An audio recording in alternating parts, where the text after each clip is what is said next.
The sorceress Richisha is the queen of the underworld and the most beautiful flower. Wherever the girl went, she left behind an enchanting aroma, and the heroine's red eyes resembled roses. But Richisha has a cruel character.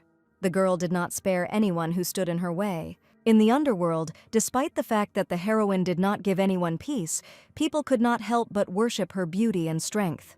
Richisha was always the center of attention, but one day she suddenly disappeared. And the girl's sudden disappearance gave rise to all sorts of speculations. Some believed that the heroine was arrested by the Inquisitor of Heretics and imprisoned in the Holy See. Others thought that Richisha had been eaten by the carnivorous flowers she grew. There were many assumptions, but even if people knew the truth, they would never believe it, because even the heroine herself cannot believe what is happening. The most beautiful woman in the world, a legendary villain who lived for her own good, was transformed into a 5-year-old child. And all this is a long story that began on the day of Richisia's birth.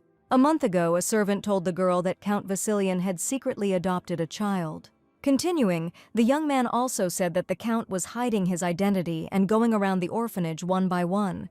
Heta himself was a beastman of the canine race, Richisha's loyal ward and her scout. And the young man had already come up with a brilliant plan. The young man thinks it would be a good idea to pretend to be the head of the orphanage and approach the Count. But the heroine called this plan bad, because such a temporary approach is not enough and more information needs to be obtained. And continuing, Richisha said that she would turn herself into a child and force the Count to adopt her. Hearing this, Hata was horrified and told the girl that it was too dangerous. However, the heroine herself believed that she should take such a risk, since Vasilian's servants were known for their loyalty and silence. So Richisha thought it would be better if she infiltrated there herself. Moreover, the girl had finally found the trail of those who had ruined her life and did not want to delay. The heroine's mother was a mad fairy, and as we know, she died immediately after her birth. From the woman, Richisha inherited her abilities and was rejected by the fairy world after birth. And only after some time did the girl learn the secret of her birth. 5 years ago, the main character turned 15. Until this moment, Richisha didn't even know that she was a fairy and was simply spending happy days in the orphanage. Even though the girl didn't have parents, everything was fine because she had the kindest headmistress and her friends. However, everything changed as soon as the fairy power awakened in the main character. At that moment, Richisha cringed in pain, causing panic among her loved ones. And the men who were watching what was happening from the street were already happy that they would be paid good money for the recently awakened fairy. So, without further ado, the strangers lit the torches and decided to start the hunt. In the human world, fairy creatures were a commodity, so hunters attacked the shelter. And absolutely everyone died except the main character. After what happened, Richisha began to cry heavily and blame herself for the fact that everyone died because she was a fairy. And that's how the girl lost everything. Life on the run from hunters was terrible. The main character had nowhere to hide. The only thing Richisha needed was strength. And in the end, the girl chose revenge using that very power of fairies. Having mastered this power to perfection, the main character began to look for the culprit who destroyed her life. The fairy hunters are just middlemen, and there are people who organized all this and stand above them. Richisha will not forgive anyone, so she decided to become a villain herself. And after many years of tracking, the girl managed to find out something. The main character's mother went crazy after experiments were conducted on her. And Richisha inherited this tainted blood, so she had powers different from other fairies. There were rumors that one of the 3 great noble families of the Palan Empire was conducting cruel experiments on fairies. However, the girl can't just get close to these nobles, so she looked for another way to do it and finally found it. Vasilian is one of the 3 great noble families of the Palan Empire, and these people are considered one of the most secretive families, about which there is almost no information, including Count Vasilian himself, who was known to everyone as a nobleman, but no one saw his face, and any external activity of the rest of the family members was extremely rare. The Countess died several years ago, and all that is known about Vasilian's children is that they were 3 sons who were confirmed as successors. And because the family is so secretive, this is the most suspicious place for Richisha. The main character also assumed that Vasilian wanted to adopt a child in order to experiment on him. Kata continued to consider the girl's idea dangerous and was against it, but Recenzia reminded the young man of his promise, and he immediately agreed with her, upset, saying that he would prepare a potion that would make her a child. Hearing this, the heroine asked the assistant to make her at least a 10-year-old child, since otherwise it would be difficult for her to collect information. And that's how Recenzia became 5-year-old Chesa. The girl was unhappy that instead of a 10-year-old child, she had turned into someone who couldn't even speak normally. Moreover, a month has already passed since the heroine arrived at this shelter, and Count Vasilian is still nowhere to be seen. And Chesa can't stay in such a bad place any longer. The shelter where the girl lived before was clean, and they even gave her food. And here people are so obsessed with money that they don't care about children. And also the main character was very irritated by her peers. But while Chesa was thinking about all this, other children called her, informing her that there was a nobleman and a luxurious carriage outside. Hearing this, the girl immediately became inspired and, shaking herself off, headed out into the street.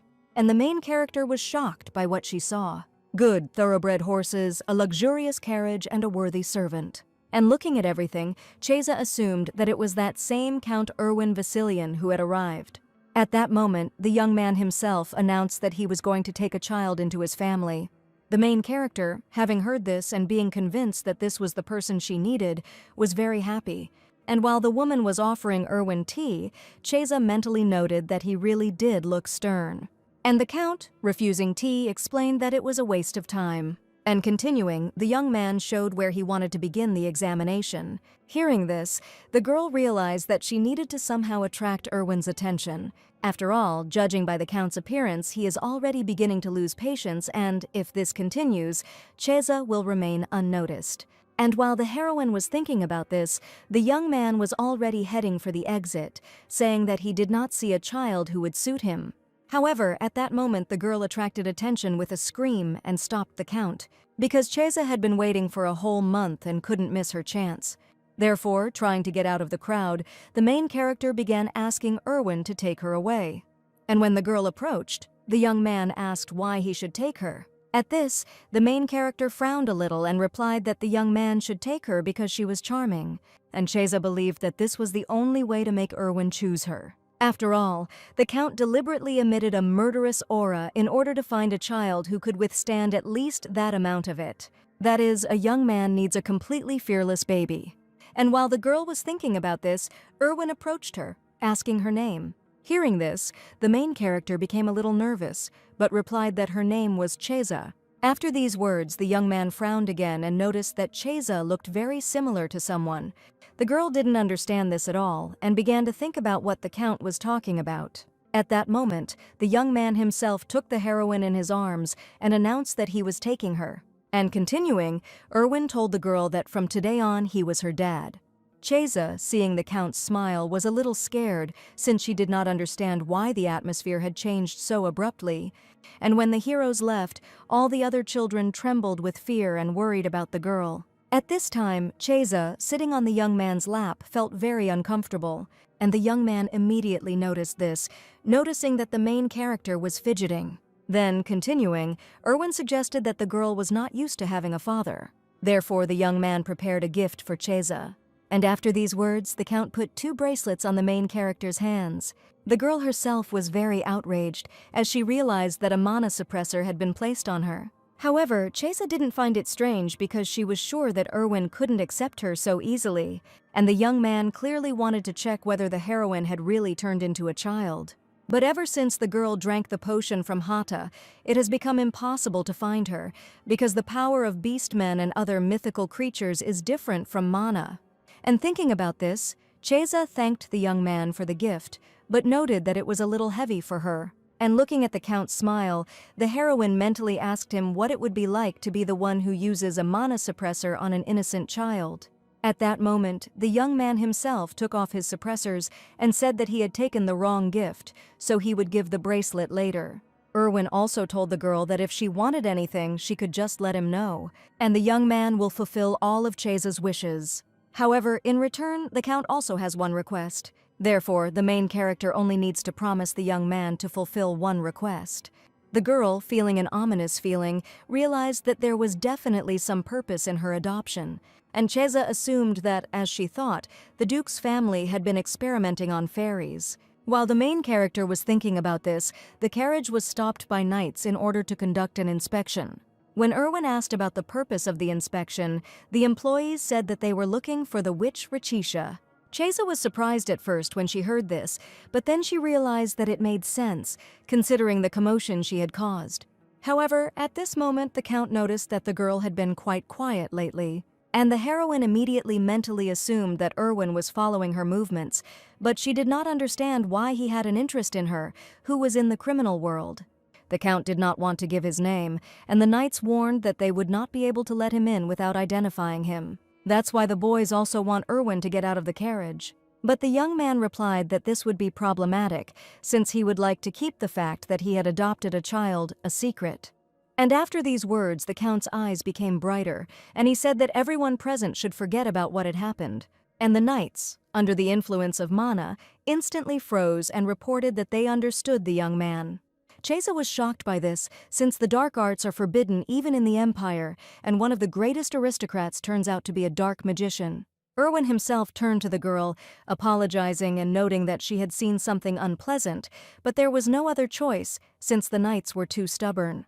And having said this, the young man snapped his fingers to speed up the carriage and said that since it had come to this, it was necessary to go faster. The heroine, looking around, noticed that the area had instantly changed. This means that all of this is also black magic, because once Erwin revealed his abilities, there is no point in hiding.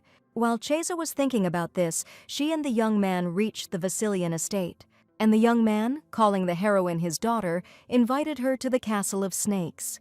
Sometime later, somewhere in the forest, the Inquisitor caught the criminal, and the intruder, seeing who exactly was standing in front of him, panicked even more. It was Hylon, who was the Inquisitor of the Holy Empire of Hilderd.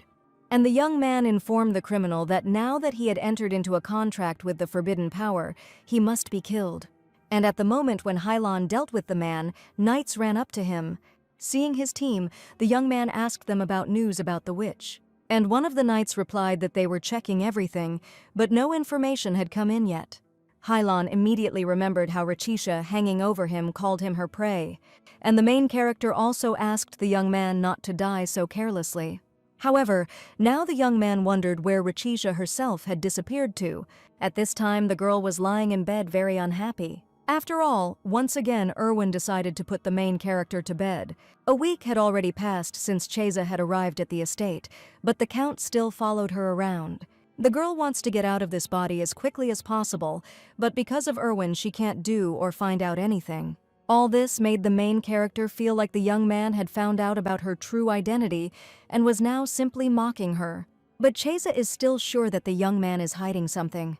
Erwin is a dark mage, and on a continent where the church has great influence, this is forbidden by the sacred empire of Hilderd. And the fallen empire is also under the strong control of the Holy Empire. Therefore, anyone who uses dark power will certainly be executed. And Erwin is not just some dark magician. He is of the highest level and is even capable of mind control. And Cheza believed that with such a life, an ordinary person would not get involved with dark magic. So the main character definitely needs to understand what the Count is counting on. While the girl was thinking about this, Erwin suggested that she couldn't sleep and offered to sing a lullaby. And just as Cheza began to mentally resent the young man's pretense, he actually began to sing and caused her even greater displeasure. Although, if this were the heroine's mother's lullaby, she would only be happy. The girl barely remembers anything from the time before she was sent to the orphanage. However, Cheza still remembers her mother's lullaby, faintly, but still clearly. And nothing ever sounded as terrible as Irvine's song.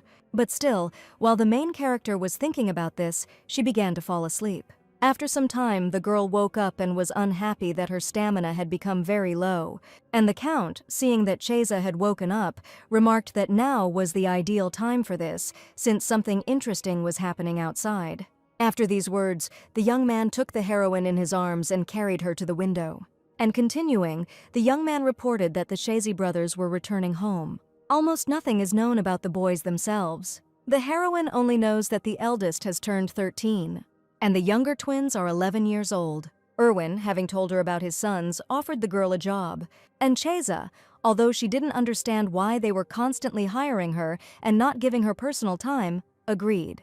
The Count himself, having brought the main character into his office, said that he needed to leave for a while. And then the young man also asked if Cheza could be alone, to which she immediately answered positively. And while the girl was rejoicing at the fact that she would finally be alone, Erwin invited someone into the room. It was Belson Vasilian, the eldest son of the Count's house of Vasilian. The boy was not very pleased with Cheza's presence, but when the Count asked about the strange things outside, Belson replied that now was the time to check the Black Forest. The heroine sat there gloomy, not understanding what kind of Black Forest this was and why the boy was looking at her like that. The Black Forest is a cursed place where there is never any sunlight, monsters lurk, and no one dares to enter. Right in the heart of the forest, there is even a snake lair, and according to Cheza, this adds to the mystery of the Vasilian family. And while the main character was thinking about this, Belson announced his departure and headed for the exit. But the Count stopped the boy with a question about whether he thought that he and Cheza were somehow similar. At this, Belson became angry and asked Erwin to keep this nonsense to himself and not drag innocent people into his madness.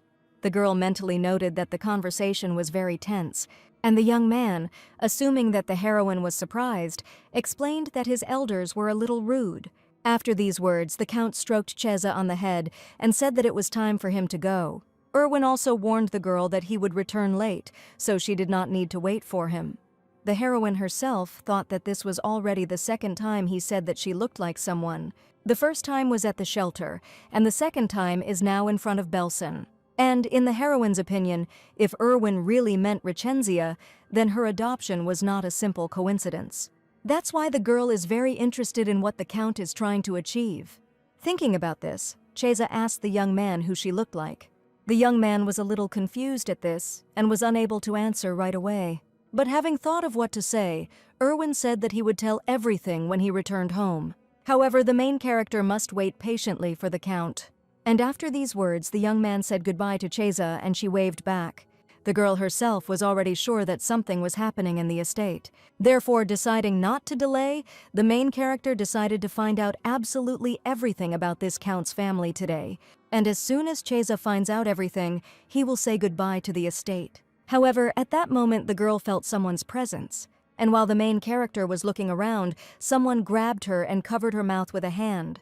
The kidnapper then warned Cheza that she should be quiet or she would die. On the street, another young man noticed that his partner had returned even earlier than he thought. The young man himself was a little scared and said that he needed to hurry and get out of this terrible place. When his partner asked him if he had tied up the heroine, the kidnapper said yes, saying that he did not understand why Vasilian had ordered her to be kidnapped. For Cheza, the boys didn't seem like a problem, and she thought about killing them. At this point, the criminals began to discuss the girl's appearance, as they considered her very familiar. And after a couple of seconds, the boys realized that the main character was Richisha. Hearing this, the girl mentally assumed that she was causing a lot of trouble by rummaging around the estate in this body, since she would still be recognized. And after thinking about it, Cheza decided that the criminals could not be left alive. But as soon as the heroine began to use magic, someone approached the young men, inquiring about their identity. It was Ishuel Basilian, the third son of the Basilian family. Upon seeing the boy, the criminals immediately panicked and said that they were simply delivering flowers and were already leaving. However, Ishuel did not believe anyone, and, asking them to be silent, headed towards the girl. As he approached, the boy noted that the young men were definitely not delivering flowers, and then, turning to Cheza, suggested that she was his adopted sister. And continuing, Ishuel expressed his surprise at the beauty of the heroine because he had never seen anyone as beautiful as him.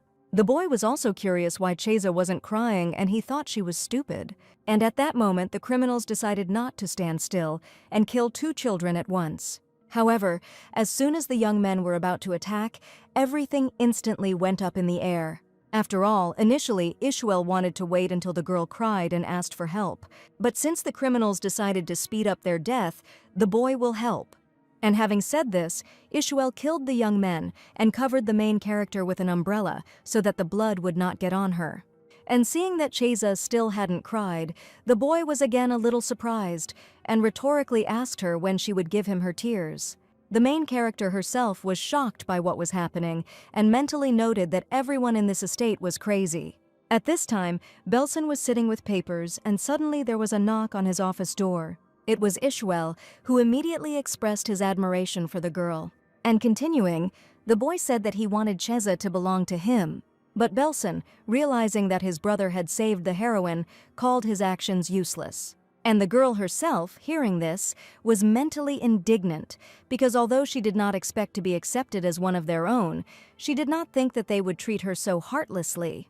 At that moment, Ishuel, pointing at the girl, remarked that it would be great if there was something so cute and beautiful in their house. And besides, Cheza is fearless, so she will fit well into the Vasilian family.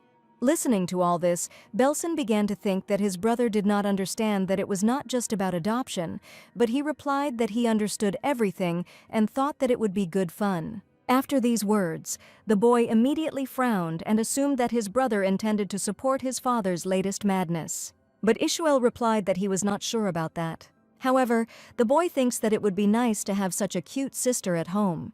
Belson, calling his brother crazy, turned to Cheza and said that he would help her escape. But the girl, thinking about her investigation, said that she liked the estate. Belson was a little taken aback by this and asked the main character why she liked it there. And Cheza, after thinking for a bit, explained that she liked her dad. Hearing this, the boys thought that the heroine had gone crazy since she liked the Count. And turning to the girl, Belson noted that she couldn't even imagine what could happen to her in this place. The boy then asked Ishwel if he knew about their father's plan. After all, the Count wants to bring the dead back to life and Belson thinks this is a bad idea. Hearing this, Cheza was shocked, since denying death means going against the gods of one's own free will. And that's why something like this has a high price. Even among the wicked mages, resurrection magic is a cruel taboo, so the heroine does not understand the Count's actions at all. And while the girl was thinking about this, Ishwel told his brother that he was not going to sacrifice her. Belson agreed with this, as he also did not want to become part of the disgusting business. However, the boy was suddenly interrupted by a familiar voice. It was Erwin, who was unhappy that his children were discussing something without him. Cheza, realizing that the Count was planning a resurrection ritual, mentally assumed that it was because of one incident. About 15 years ago, Erwin said he fell in love with a girl he met by chance in the Black Forest. No one knew the girl's status or the reason why she ended up in the forest, but the Count was so enchanted by her that he went to the Emperor to grant her status and marry her. The heroes had a good relationship, so soon 3 sons were born and everything looked as if their happiness would last forever. But one day, the Countess died unexpectedly. The cause of the girl's death was never disclosed. However, after the death of the Countess, Erwin, who rarely appeared in public anymore, completely withdrew into himself. And so it was until the day when a young man came to the shelter to take the child. Thinking about it, Cheza noted to herself that the fact that the Count idolized his wife was well known, and she should have understood everything when she found out that he was a dark magician. At this point, Belson said that the noxious fumes of the Black Forest had clouded his father's mind and, asking him to come in quickly, threw him a handkerchief. And the young man, wiping his hands, expressed his joy that his sons had become closer to their new sister. Then, approaching the girl, the Count said that he missed her so much that he came home as soon as he returned from the forest. And taking Cheza in his arms, Erwin called it absurd to use her for sacrifices because she was very cute. Therefore, continuing, the young man asked the heroine not to listen to the brother's nonsense, because there is only one thing the young man wants from Cheza, and Erwin wants the girl to get the crown of the fairy kingdom for him. So, having said this, the Count informed the main character that they would go to the Holy Empire together. The crown of the fairy kingdom is an item that the fairy queen was required to give to the Holy King when she elevated him to the gods. This is a secret relic of the sacred Hildur Empire, and very little is known about its capabilities. Cheza only knows that only children under 5, the sacred king and the fairies could touch the crown. But because the crown was made by non-divine beings, fairies, it sparked controversy about whether it was worthy of being kept as a sacred relic. After much discussion, it was decided to remove the crown from the list of sacred relics and hold a prayer meeting to award it to a child who would prove his loyalty to the empire. And this meeting, for which the Count was looking for a child, will take place in a few months. Chesa had heard rumors that the crown had been spotted in the criminal underworld, but the army had never wanted it. And although the girl did not understand what the Count wanted to do with the crown, she assumed that he would do everything to get it. However, the main character herself does not want to pray, even if her life is at stake. Moreover, the Holy Empire has not only paladins, but also inquisitors stationed there. And if Chesa meets Halon, she will definitely be in trouble.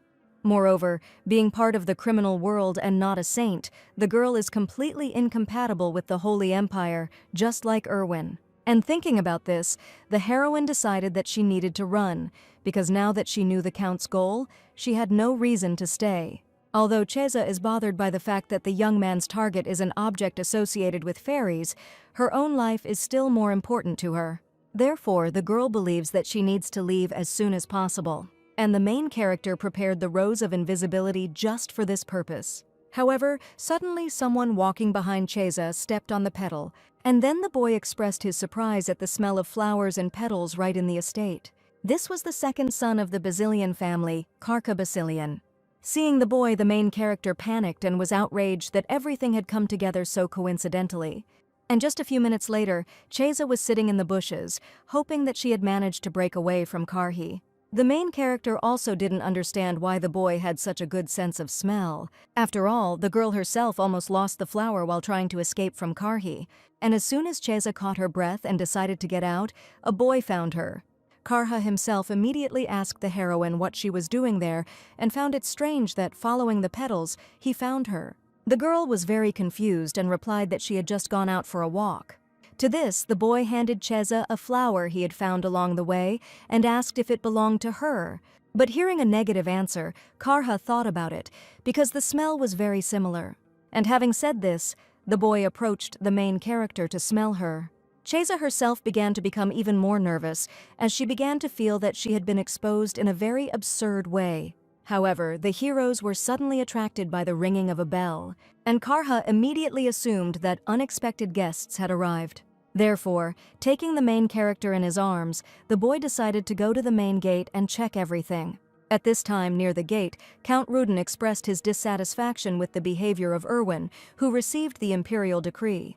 The young man himself did not understand why the man did not come during the day, and continuing, Erwin politely asked the Count to make everything public. To which the man replied that the young man must immediately go to the palace, as this was the emperor's order, and disobedience would be considered treason. Also, Chesa, whom Erwin recently adopted into the family, must also appear at the palace. The girl herself, hearing this, began to feel anxious, but did not understand why. The main character was also outraged that she and Erwin were ordered to go to the capital in the middle of the night.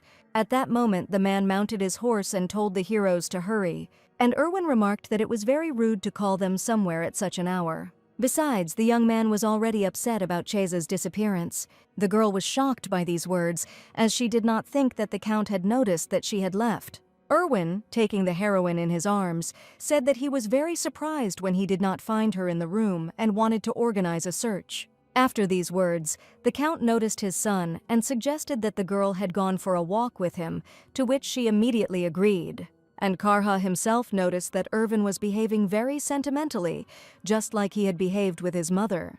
And the boy thinks that this is all because Chesa reminds the Count of his wife. Hearing this, the main character realized that all this time, when she was compared to someone, they were talking about the deceased countess. But the girl still doubted that this was the real reason for such dramatic behavior. After all, the only thing Chesa has in common with the countess is her hair color, because the beauty of fairies is made of illusions and man cannot match it. And while the main character was thinking about this, Erwin announced that since they had found her, it was time for everyone to get ready to leave, because the heroes are heading to the Imperial Palace right now. The very next day, the girl and the Count were sitting in the Imperial Palace, and while Erwin noted that nothing had changed inside, the heroine did not understand how she always found herself in such strange situations. At that moment, the young man asked the Count when they could have an audience with His Majesty, and the man said to be more patient, because before meeting the Emperor, the heroes must see someone. Therefore, after these words, the Count asked the Holy Knight of the Empire, Hildur, to show himself, And Cheza, seeing Halon, was horrified, not understanding why he was here. Only 13 people can be inquisitors of the Holy Empire, and they have enormous power, including the right to execute and pardon. As high-ranking clergy, second in rank to the Holy King and the Cardinals, the Inquisitors operate undercover and maintain order across the continent. Among the Inquisitors, Hylon is the only one who can wield the sacred relic, the Chains of Judgment, and is therefore seen as proof of God's will. And before Cheza became a child, the young man pursued her relentlessly. And now, although the heroine knew that the Inquisitors were disguised as holy knights, she did not expect to meet Hylon in the palace. And as soon as the girl mentally expressed her hope that the young man would not recognize her in the form of a child, he looked at her in shock. Seeing this, Cheza immediately turned away and realized that the situation had taken a bad turn. Halon himself walked towards the main character and thereby caused her even more panic. However, as soon as the young man came closer and wanted to touch Cheza, Erwin grabbed his hand. And looking sternly at Hylon, the Count asked what business he had with his daughter. To this, the Inquisitor apologized and explained that the girl reminded him of someone.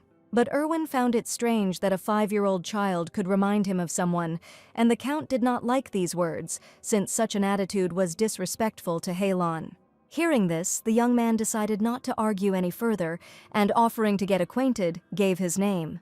Hylon, without delay, also introduced himself in response. After these words, Erwin asked the young man about the purpose of his visit, since he was hoping to speak privately with the Emperor. And Halon said that it was he who asked the heroes to come, as he needed to verify the identity of the child who would be present at the sacred prayer meeting. So the young man wants the Count to step aside for a while. Erwin didn't like this, and asked if the Saint of the Empire always carried out such a sudden inspection. And Halon explained that no external factors influence this, it is inevitable, especially when the subject of this collection was once a sacred relic. Continuing, Halon suggested that the Count understood the importance of the check and was therefore asking for assistance. Hearing this, Erwin noted that since the young man was speaking in the language of threats, he was forced to give in. However, the Count also warned that something like this should not happen again. And while Cheza was mentally asking Erwin not to leave, he stroked her head and told her to call immediately if anything happened. The young man then reminded the heroine that she only had to do one thing right. And for everything to work out today, the girl must not make a single mistake. After these words, the young man said that he would be back soon and walked out the door. Cheza herself, left alone with the Inquisitor, began to become even more nervous. Because the heroine didn't know what the young man wanted to check first, and what to tell her if he recognized her. Hylon, coming closer to the girl, noticed that no matter how he looked at her, she reminded him of someone. And without delay, the young man assumed that the heroine was Richicia's daughter and asked about it. The girl was shocked by this and mentally called Halon's words nonsense.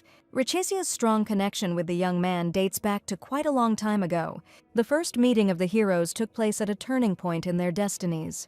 The girl was tired of hiding, and Hylon was then a promising student of the Knights of the Holy Empire. And the main character asked the young man to kill her, but he did not fulfill this wish. Much time has passed since that meeting, and the heroes have become sworn enemies. One pursues, the other flees. And if Hylon and Richenzia are destined to die, they believe it must be at each other's hands. Because there is a fine line of relationships between the characters that cannot be described in words. But Cheza was still outraged that the young man who knew her situation better than anyone thought she was spending time on the relationship. Halon himself, not hearing an answer, assumed that he had asked the question too early. And having learned the name of the heroine, the Inquisitor asked whether anyone had forced her to attend the prayer meeting. After all, if Cheza is forced to do this, then the young man can help her. But the girl immediately replied that she didn't need any help.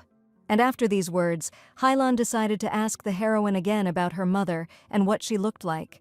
Cheza, having said that she knew nothing, was shocked that the young man so quickly returned to talking about her. The Inquisitor himself, hearing this, began to unbutton his shirt. The girl was horrified by this and immediately moved to the other end of the sofa, thinking that Halon had gone crazy. And while Cheza was screaming in shock, the young man showed her the mark on his chest and asked if she had seen it. Seeing the rose, the heroine calmed down as she realized that Halon wanted to talk about the sign she made. However, at this point, Erwin interrupted the conversation, assuming that the Inquisitor wanted to die. After all, it is very strange for a holy knight to undress in front of a 5-year-old child. And besides, Halon can ask the girl all her questions while wearing clothes. And noticing the witch's mark, Erwin wondered why the young man hadn't gotten rid of it, since a holy knight would have cut out his own skin to remove it. After these words, Hylan himself assumed that the Count knew Rakija and asked about it. And this angered Erwin, because he realized that the young man did all this in order to ask Cheza about the witch's whereabouts. So the Count, taking the candlestick, said that the girl had no connection with Rakija, so Hylan should stop testing his patience. The heroine herself was a little taken aback, as she realized that the situation was getting tense, and the young men could really fight. At this point, Hylan explained that every child who went to prayer meeting was assigned a knight to accompany them, and so the young man was appointed as a knight to accompany the Count's family. Erwin considered all this not as an escort, but as supervision, and Hylan told him to perceive it as he wanted. And the Inquisitor also warned the Count that he had better watch his behavior, since there were many spectators there. After these words, Hylan headed towards the exit, telling the young man that they would see each other on the day of departure to the Holy Empire. Cheza immediately exhaled, mentally thanking the Count for standing up for her. However, the girl still found it strange that Erwin knew not only about her, but also her sign. Thinking about this, the main character asked the young man to hug her. After all, Cheza decided that if escape was impossible for now, she might as well continue pretending and see where it would lead. And once in Erwin's arms, the girl asked him where he had gone. And the young man said that he had been at a meeting with His Majesty. A little earlier, the Emperor had remarked that the Count had come a long way. And continuing, the man apologized for such a sudden call.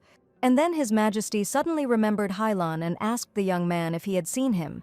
However, after these words, the young man himself noticeably darkened. And the Emperor, seeing this, panicked a little, assuming that something had happened. Erwin asked the man to be honest and, grabbing him by the collar, said that Hylan was an inquisitor. And continuing, the young man asked the Emperor for what purpose he had exposed Cheza to the Inquisitor's attack. Already at the present time, Erwin told the girl that he and His Majesty had had a good talk, but he hurried back, thinking that she had already been waiting for him for too long. And when Cheza asked whether she should meet with the Emperor, the Count replied that there was no need to see the old pig. And after these words, the young man invited the heroine to finish their journey through the palace. Once outside, Erwin told the girl that if she liked something, she could let him know and he would order the same thing for her home. And then the young man asked Cheza about the topic of her conversation with the knight. The heroine, realizing that an honest answer would not help, said that Halon asked her about having a dog, and she said that they didn't have one. To this, Erwin smiled a little and replied that the girl had done everything correctly, but he wondered if the knight had said anything strange. Hearing this, Cheza realized that the young man was still troubled by what had happened, and the heroine assumed that the Count was afraid that she would change her mind about prayer because of Halon, or that all this would have a bad effect on his family's reputation. After thinking about it, Cheza decided that this was a great opportunity to strengthen her trust with the young man. And stroking Erwin's hair, the main character said that she would always be on his side. Therefore, the young man should not worry. The Count was very touched by this, but he noted that it was not at all necessary for Cheza to understand such things. A few days later, Cheza was walking through the garden of Amelia Vasilian's mansion. There were more than 3 months left until the small prayer meeting of the saints, so the heroes decided to stay in the capital to rest. From the moment Cheza and the Count returned from the imperial palace, he began to disappear frequently. And the girl assumed that it was because of that situation in the garden, since it was the first time she saw Erwin like that. The heroine is also interested in why the Count knows so much about her and what the late Countess was like, so she decided to postpone her escape and continue the investigation. Suddenly, Cheza was frightened by her brothers, who began asking her about the palace and the place for the ceremony, and the girl, having answered everything in confusion, mentally noted that there was no peace from this family. After Erwin left, the twins started pestering the heroine and she just wanted them to leave her. At this time, Belson, watching everything from the window, realized that Cheza had indeed received a place at the prayer meeting, and mentally turning to his mother, the boy asked her what he should do now. The peaceful Vasilian family began to fall apart when their mother suddenly died, and earlier the Countess told Belson that his father would not be himself. Therefore, the woman wants the boy to protect the Vasilian estate and his family. And Belson, hearing this, swore to his mother to fulfill her wishes. The woman herself felt sorry to place such a heavy burden on someone so young, and with these words she left forever.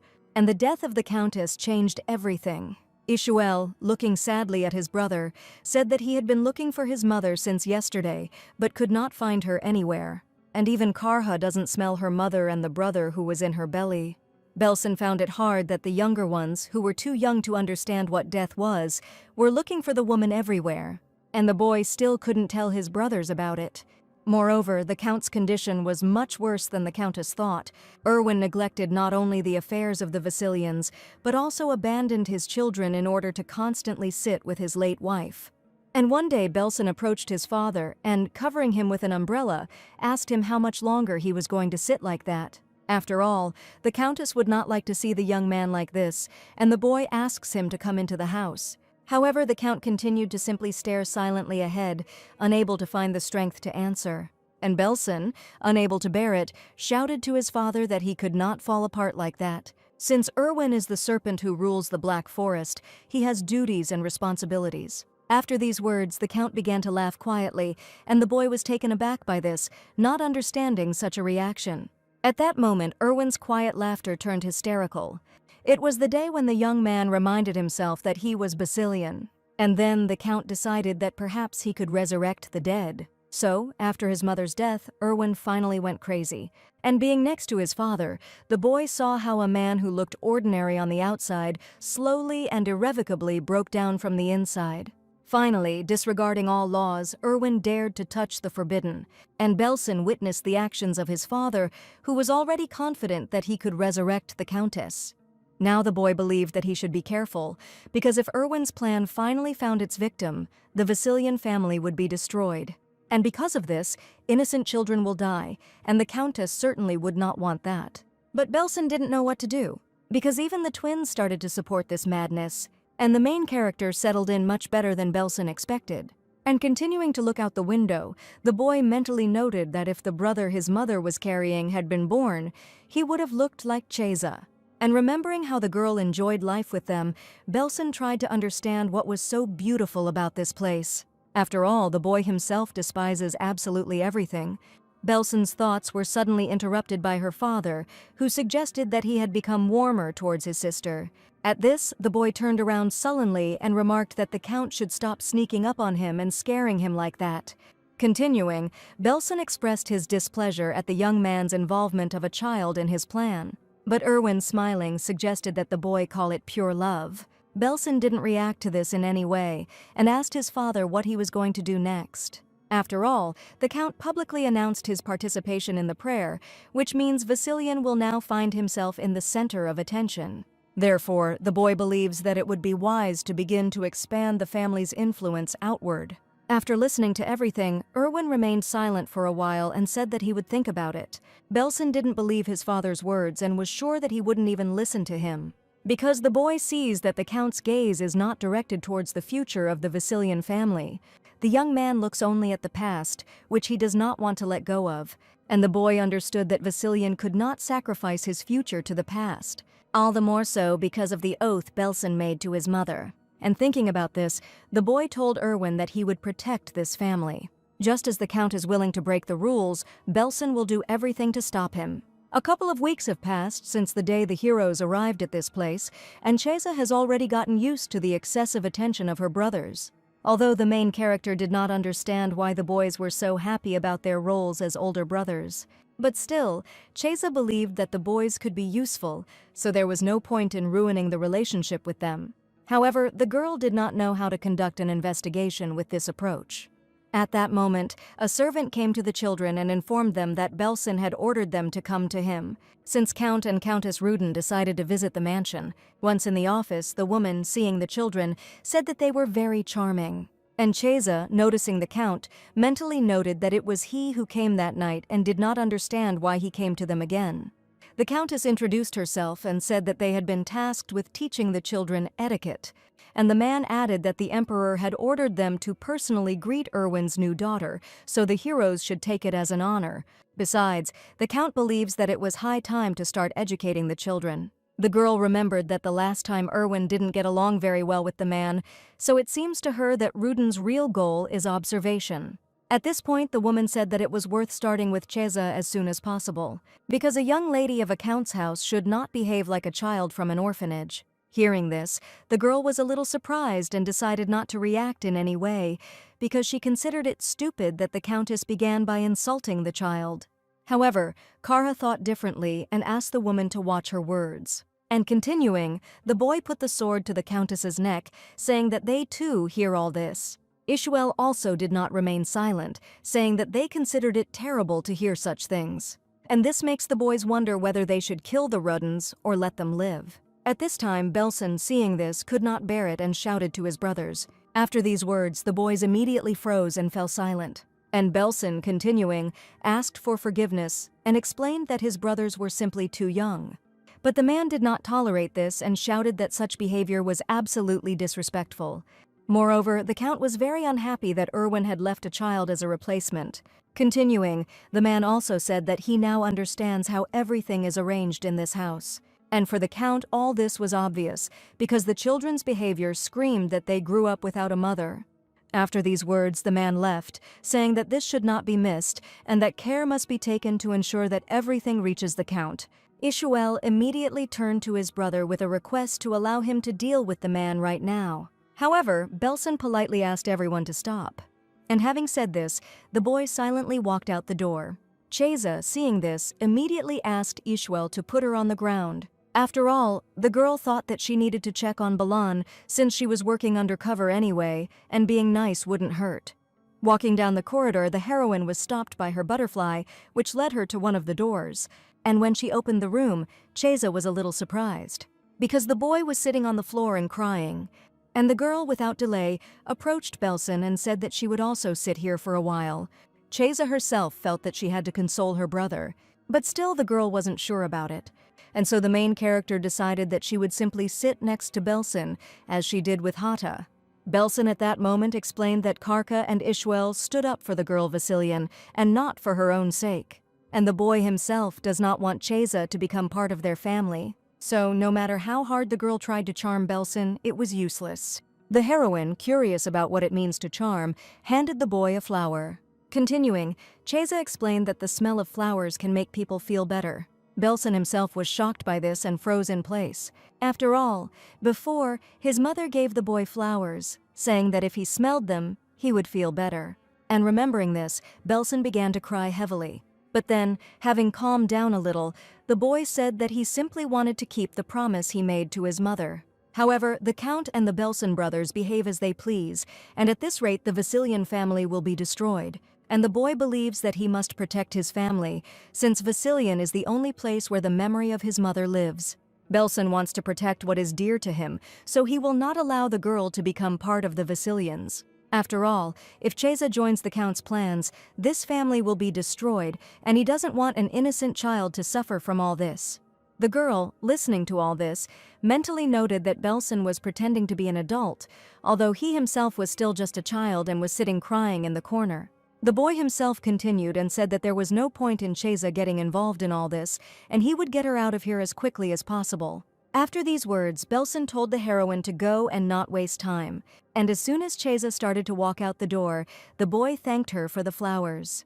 The girl, when she came out, thought about the fact that not only had Ruden insulted her, but they had also bullied children who were much younger than him, and the main character considered all this outrageous.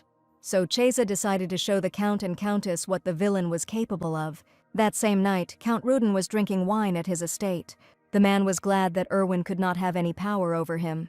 After all, according to the imperial decree, the Count was guaranteed a new title and lands. Moreover, the man is confident that he will make Erwin apologize, and even the thought of this lifts the Count's spirits. But while the man was thinking about this and continued drinking alcohol, he fell asleep. And Cheza, watching the Count, mentally assumed that he enjoyed making fun of them. However, now the main character wants to put everything in its place. And without delay, the girl began to use her magic and thereby caused great panic in the Count. And when the man asked who the heroine was, she welcomed him to her magical kingdom. And the Count, seeing Rakisha's true appearance, immediately recognized her and was horrified. The girl continued to mock the man while he tried to understand what was happening. After all, the Count knew that Richesia had disappeared. And besides, the man didn't understand at all why the main character came to him. The girl herself mentally noted that, as expected, the most fun was playing with people inside the kingdom of illusions. And yet, at least here Richesia can return to its true form. But the heroine can't stay here for long, so she feels sorry that she has to sort everything out faster. And thinking about this, the girl surrounded the Count with chess pieces. And then, Richesia noticed that the man was caught too quickly and it was boring for her. However, the Count himself was already trembling with fear and begged for mercy, since he had a wife and children to take care of. The girl called it an amazing coincidence, because she also has brothers and a dear father. And after these words, Richesia began to strangle the man, to which he panicked even more and, again begging for mercy, asked why she was doing this to him. Hearing this, the girl stopped and asked the Count what he thought when he swatted an annoying fly. The man, not understanding the purpose of the question, replied that he didn't think about anything at such moments. And the heroine, approaching the Count, noted why then she needed some reasons to kill him. Then Richesia wondered where to begin. And remembering the man's words about his brothers who grew up without a mother, the main character decided to start with exactly that. However, suddenly the girl felt a surge of energy coming from outside. And realizing that her appearance was changing, Richesia was unhappy, since she had not yet finished with the Count. But as soon as the heroine turned into a child, she decided that for now she needed to hide. As a result, the girl hid behind the bookshelves and, hearing footsteps, peeked out from there a little. And Chesa was shocked by what she saw. After all, it was Erwin, and the heroine could not believe that rumors about the morning incident had already reached him, although the girl also assumed that the young man came running because he was, after all, the father. The Count continued to tremble and beg for mercy, sitting in his chair. And as soon as Erwin snapped his fingers, the man came to his senses and looked at him in shock.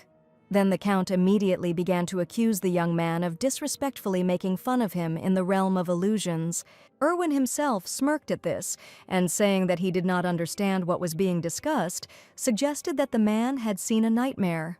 After all, the young man had just arrived at the mansion, as the Count had requested. And continuing, the young man asked for forgiveness and began to use his magic. The Count, realizing that this was black magic, was shocked and asked Erwin where he learned it. And then the man also said that the gods would punish the young man. However, the young man continued to do what he had planned and noticed that the Count could not watch his words either day or night. And hearing this, the man assumed that there had been some kind of misunderstanding. To which Erwin asked again whether the Count really called it a misunderstanding that he had sneaked into his house under the pretext of imperial authority while he was not at home. Or that the man insulted the boy's child for living in an orphanage and also teased children for growing up without a mother. And Erwin also assumed that the Count considered it a misunderstanding that he had demanded that he crawl in person to ask for forgiveness. The man himself continued to beg for mercy, saying that if the young man spared his life, he would not dare even hint about all this. But Erwin replied that the Count was unlucky because he really wasn't in the mood today to let him live. However, the man should not worry, everything will happen quickly. After all, the young man has his sweet daughter waiting for him at home. And controlling the Count with magic, Erwin told him not to strain himself and just smile. Chesa, observing all this, mentally noted that the young man was even worse than she thought, because the girl understood that Erwin just wanted to scare the Count, but she didn't even suspect that he would actually kill him. However, Chesa was sure that Rudin had reported everything to the Emperor, and if he was found dead the very next day, then Erwin would be under suspicion. That's why the girl wanted to make it another of the witch's tricks, but the young man made everything even more confusing. And while the heroine was thinking about this, the young man noted that he had to hurry home. After all, Erwin assumed that Chesa was already tired of waiting. The girl, hearing this, came to her senses and realized that she needed to get home quickly. As a result, a little later the main character found herself in the Vasilian mansion, and trying to catch her breath, Chesa thought about how she needed to sneak into the room unnoticed. However, at that moment the Count called the girl, and seeing the young man, the main character became nervous because he could see how she used fairy magic. After these thoughts, the girl asked Erwin when he arrived. But the young man didn't respond to this in any way and simply pressed Chesa to himself. And thanks to this, the main character smelled alcohol and could not believe that the Count was drunk. The young man himself, stepping back, asked Chesa if she wanted a snack. After all, Erwin bought the girl her favorite cookies. Chesa thought that she smelled alcohol in Rudin's estate, but she had no idea that the young man had also drunk. The main character was also surprised by how Erwin killed the Count and assumed that he had thought everything through well. And looking at the young man, Chesa mentally noted that he was on edge, but when he returned home he felt better.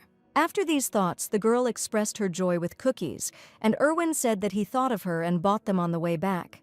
The heroine immediately remembered how Erwin spoke about her to the Count and realized that even when she was not around, he still called her his daughter. And now, having drunk, the young man bought Chesa some cookies.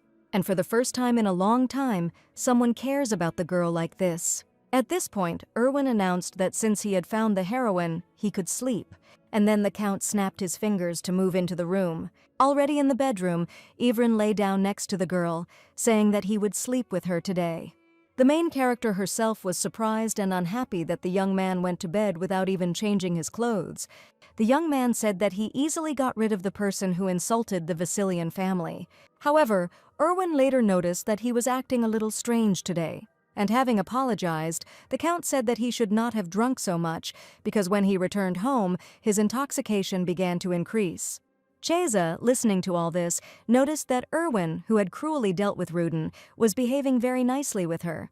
And the Count's eyes, which were more suited to the glow of malice, now remind the girl of the eyes of a grief-stricken boy. However, the main character also assumed that it was all just her imagination. At that moment, Erwin noticed that he didn't know what to do, because one look at Chesa and memories came flooding back into his head. And for a young man it is difficult, but at the same time pleasant. After these words, the Count fell asleep. And the main character, looking at Erwin, realized that he still missed the Countess. There was nothing about the Countess herself, not even in the Snake Castle, no portrait, no memorable gifts. And the servants also never spoke about the girl, as if she had become a taboo subject. But on those rare occasions when something was mentioned about the Countess, the Vassilian people began to behave completely differently. However, Chesa knew that this was not something she should delve into. The girl was simply curious to see how much she could resemble the Countess. Yet when Erwin calls the heroine Vassilian, she feels as if she is becoming part of the family. But after thinking about it, Chesa came to her senses and realized that now was not the time for this. After all, the girl spends too much time with this family and forgets that she is here on business. Therefore, the heroine decided that now was the time for an investigation, since Erwin was drunk and would not wake up soon. At this time, life was also going on in the shady corners of the city. And Hata, having greeted the visitor, asked if he could offer something special. But when he saw who exactly had come to him, the young man was horrified. And when Katu was captured, he warned that Rikisha would leave no one alive if something happened to him. And the visitor agreed with this, offering to find out how soon the girl would remember her servant. At this time, Chesa herself went into Erwin's library, since from the moment they arrived in the capital, he had been here almost all the time. Therefore, the girl also believed that she should be careful and find something this time. Thinking about this, the main character began to take books off the shelves using magic. But suddenly, Chesa's attention was drawn to a piece of paper that had gotten lost between the books. And when she started reading, the girl was shocked. After all, on this piece of paper, a report about the witch Rikisha was written. The next morning, the whole Vassilian family was sitting at the table having breakfast. And Erwin, handing the girl vegetables, said that she should eat a balanced diet. And Karha, observing all this, asked his brother what was going on, since they had already finished breakfast. And Ishwal noted that his father's strange behavior was not something surprising. Chesa was already starting to go crazy.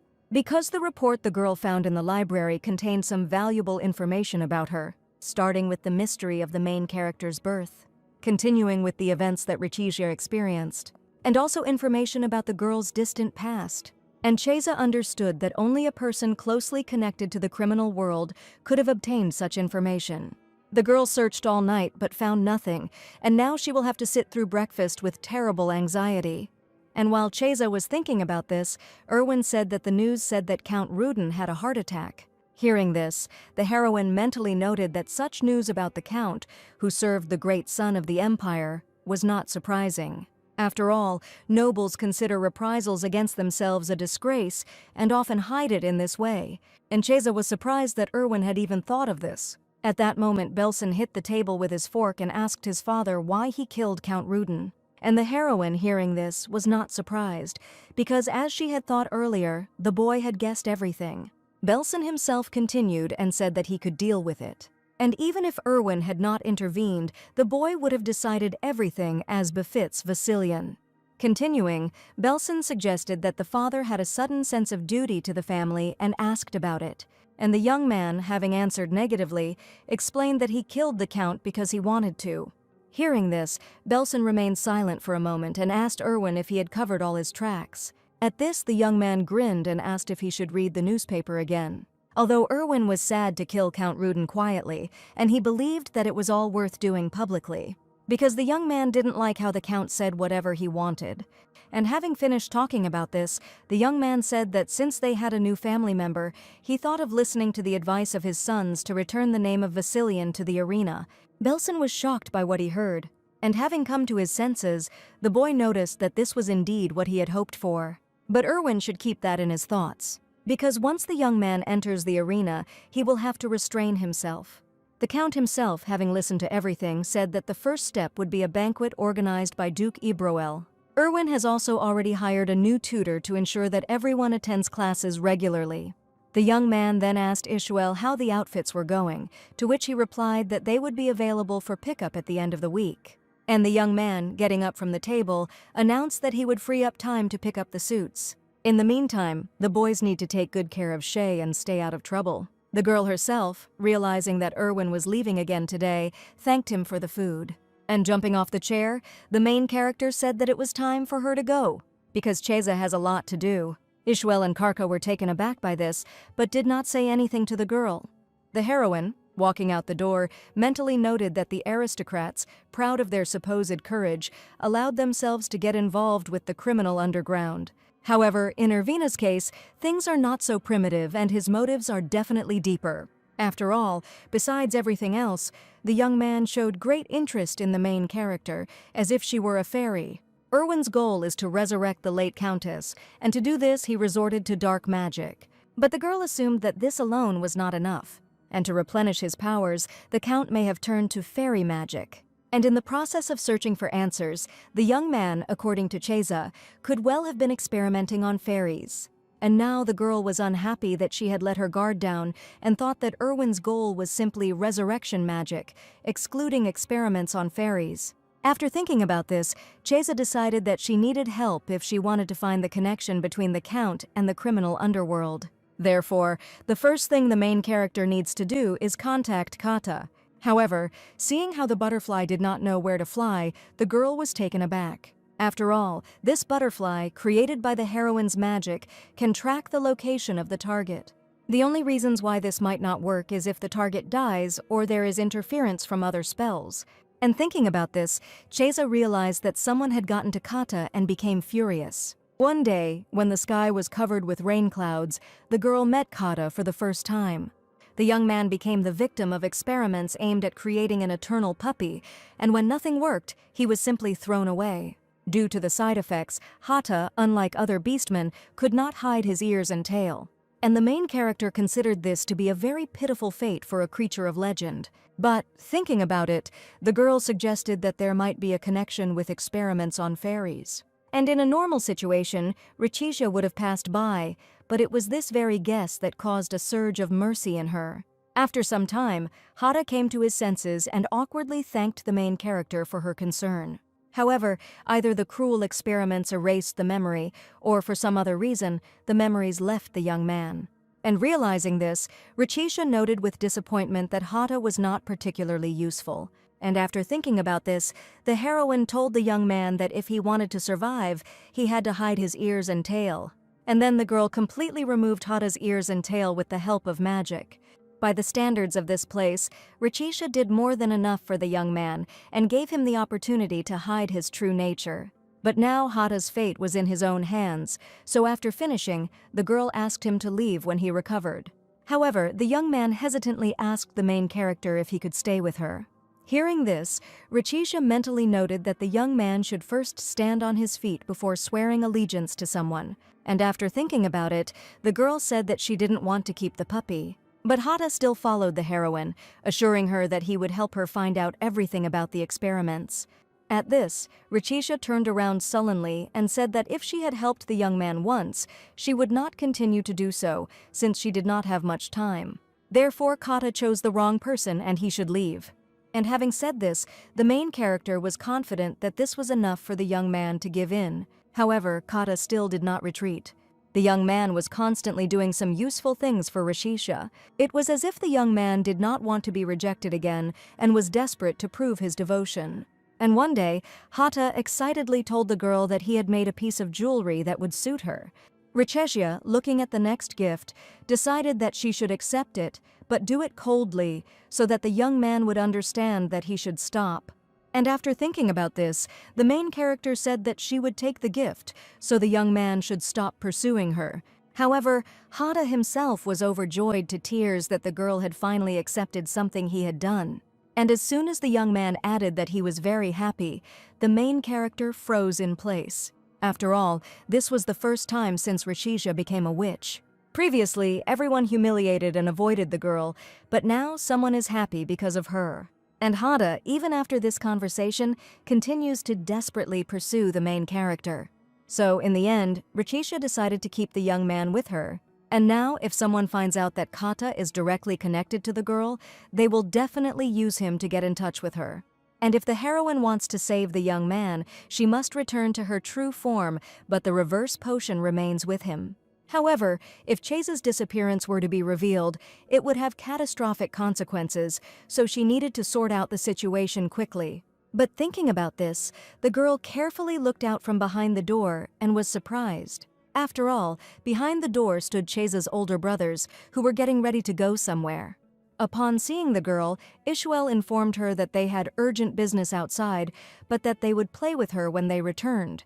And while the boy was talking about this, Karka began to hurry him, since they needed to leave quickly. The heroine looked after her brothers in confusion, not having time to comprehend what had happened, but was glad that they left in time. Once in the store, the girl froze in place and was shocked by the disorder. But looking around, Chesa realized that these were not robbers, since the money and jewelry were still there. The heroine immediately remembered the moment when she gave Kata the store so that his skills would not go to waste.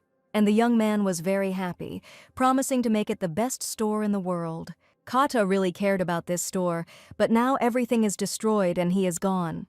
So Chesa decided that she would not leave it like that and would save the young man. After these words, the girl quickly ran down the stairs without wasting a second. While looking through the shelves, the main character saw a growth potion. And according to Chesa's assumptions, this potion should just return her to her previous form. And when the girl took the bottle in her hands, she saw a cute inscription that said that this potion was especially for the little fairy. However, this made the heroine frown, as she did not understand why there were hearts there. But suddenly, Chesa's thoughts were interrupted by the sound of the doors opening. It was Karka who, noticing that the store had been completely robbed, remarked that there was nothing to profit from. The heroine, hearing her brother's voice, was shocked and did not understand why he came here. Even though the boy spoke of urgent matters, Chesa finds it strange that he came into the criminal world. But a second later, the girl came to her senses and realized that now was no time to think, since Karka, with his sense of smell, would very easily detect her. Therefore, without delay, the main character drank the potion and turned into her true form. And seeing that everything went well, the girl was glad that this bottle was the right one. After this, Rachisha decided to quickly leave the store and disappeared with the help of magic. At that very moment, Karka, sensing something was wrong, immediately broke down the wall into the room where the girl was. And looking around, the boy did not understand why there were hidden places in the clothing store. Karha also smelled his younger sister, and walking around the room, the boy began to peer into every corner. But seeing the bottle, Karha stopped and, taking it in his hands, read with bewilderment who it was for. And after examining the store, Rachisha went out into the street and immediately caused a strong panic among the people. The girl, looking angrily at the people, shouted and asked who dared to touch the hut. After all, it's better for this person to come out and show himself right now. After investigating Kata's whereabouts in the criminal underworld, Richitia learned something. While the girl was gaining Vasilian's trust, the Holy Knights were walking through the criminal world, and the heroine assumes that the Knights are holding Kata hostage in order to lure her out. So in this case, Richitia has no choice but to throw out bait so that the Knights themselves will fall for it. And now the girl began to actively attack everyone who was on the street. But suddenly someone stopped the main character, tying her weapon with a rope. At this, Richitia immediately frowned and inquired about the identity of the young man. The young man bowed and apologized for his rudeness, and continuing, the young man said that he was Jahan, the master's subordinate, who had ordered him to escort the heroine. Hearing this, the girl understood who they were talking about and was unhappy that the young man decided to intervene now. Little is known about the master's personality, but his skills are comparable to those of holy knights. And the young man is actually the master of the shadow world. Originally, the underworld was part of the Palin Empire, but then a mysterious curse suddenly struck everything, and the earth turned into a lifeless wasteland where nothing living could appear. And soon, this wasteland became a home for those who could not find a place for themselves in the ordinary world. And thanks to the intervention of the masters, over time, a powerful shadow empire arose and grew. A place where all dark deeds are carried out in silent agreement. And thus the underworld became a neutral zone, and the master was the only one who could maintain order in this place. Richesia knew all this, but she did not understand why the master, who always acts somewhere from the side, was looking for her. And while the heroine was thinking about this, Jahan asked her if he could accompany her. To this the girl responded negatively, explaining that the search for her assistant came first. But the young man said that the meeting with the master was connected with Kata. This surprised Richesia, and she, assuming that the master might know where her assistant was, asked about it. And Jahan reported that his lord sees and hears everything here. The master's whereabouts are unknown to anyone, but everyone has their own guesses. After all, in this country of constant dust storms and dead land, there is a place with completely green plants. And if a person wants to come to this place without permission, then death will certainly overtake him. Richesia, while examining the garden, was shocked by its size and how rich the master really was. As soon as the main character entered the right room, she saw nothing but a table in the middle. And at that moment, Jahan announced that the girl could now start the conversation. And while Richesia assumed that the master was hiding behind the curtain, he turned to her. Continuing, the man noted that this was their first personal meeting.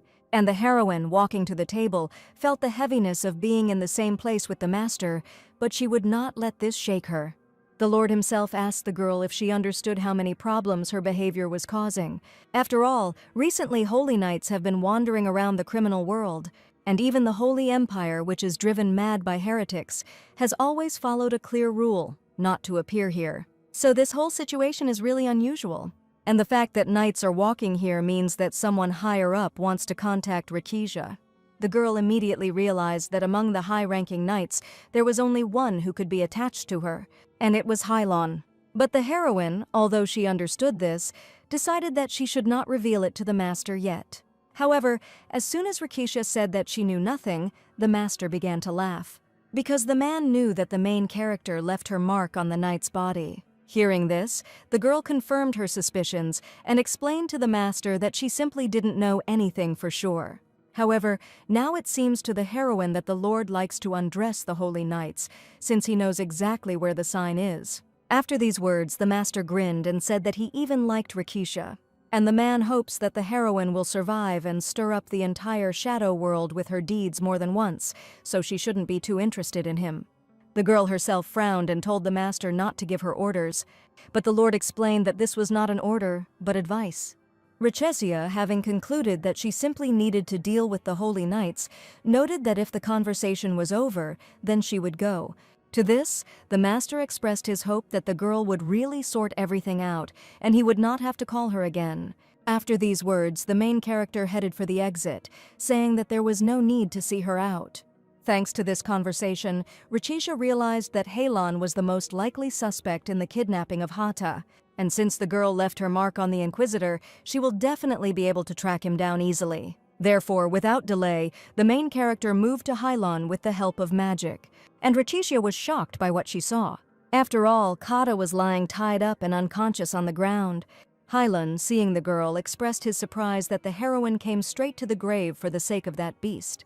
Rickesia herself was angry and noted that the young man had crossed all boundaries. And the young man reminded that on that day there was also a full moon, just like now. So today the main character must answer Hylan why she left him. Then only a little time had passed since Rickesia received the powers of a fairy. On a night like all the others, a girl was chased. However, at that time, the main character had an unshakable feeling that she would actually lose her life.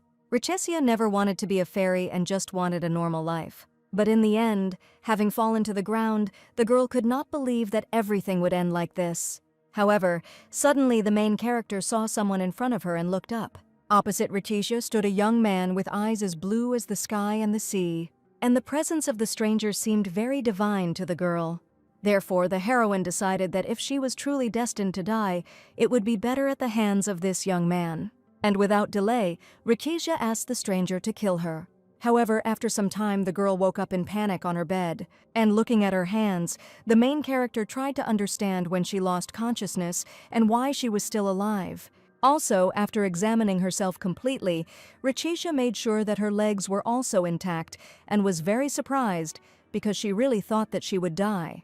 But at that moment, the thought occurred to the girl that she had been taken alive, and for the main character, this is no different from death at all. After all, although Rickesia was afraid of death, she also saw no point in living a life of eternal running, just to survive. That's why the girl believed that it would have been better if she had died then, and everything would have been easier now. But suddenly, the heroine's thoughts were interrupted by the noise of an opening door, and she assumed with horror that it was hunters. The young man carefully opened the door and looked at Rickesia, and the girl herself was already sitting with a weapon in her hands, preparing to fight back. But Rickesia also didn't understand why Hylan was also in this place, and the main character began to think that the young man was in cahoots with the hunters. At that moment, the young man placed a tray on the bed, assuming that Rickesia was hungry and offering her something to eat. However, the girl, barely holding back her trembling, suspiciously asked the stranger if he worked with the hunters, to which the young man calmly replied that he had nothing to do with these people. After these words, the boy broke off a small piece of bread, and then Hylan himself tried the food, telling Rickesia that it was edible. So the main character doesn't have to be afraid and can eat in peace. Besides, the boys hid far enough away, so the girl is not in any danger in the near future.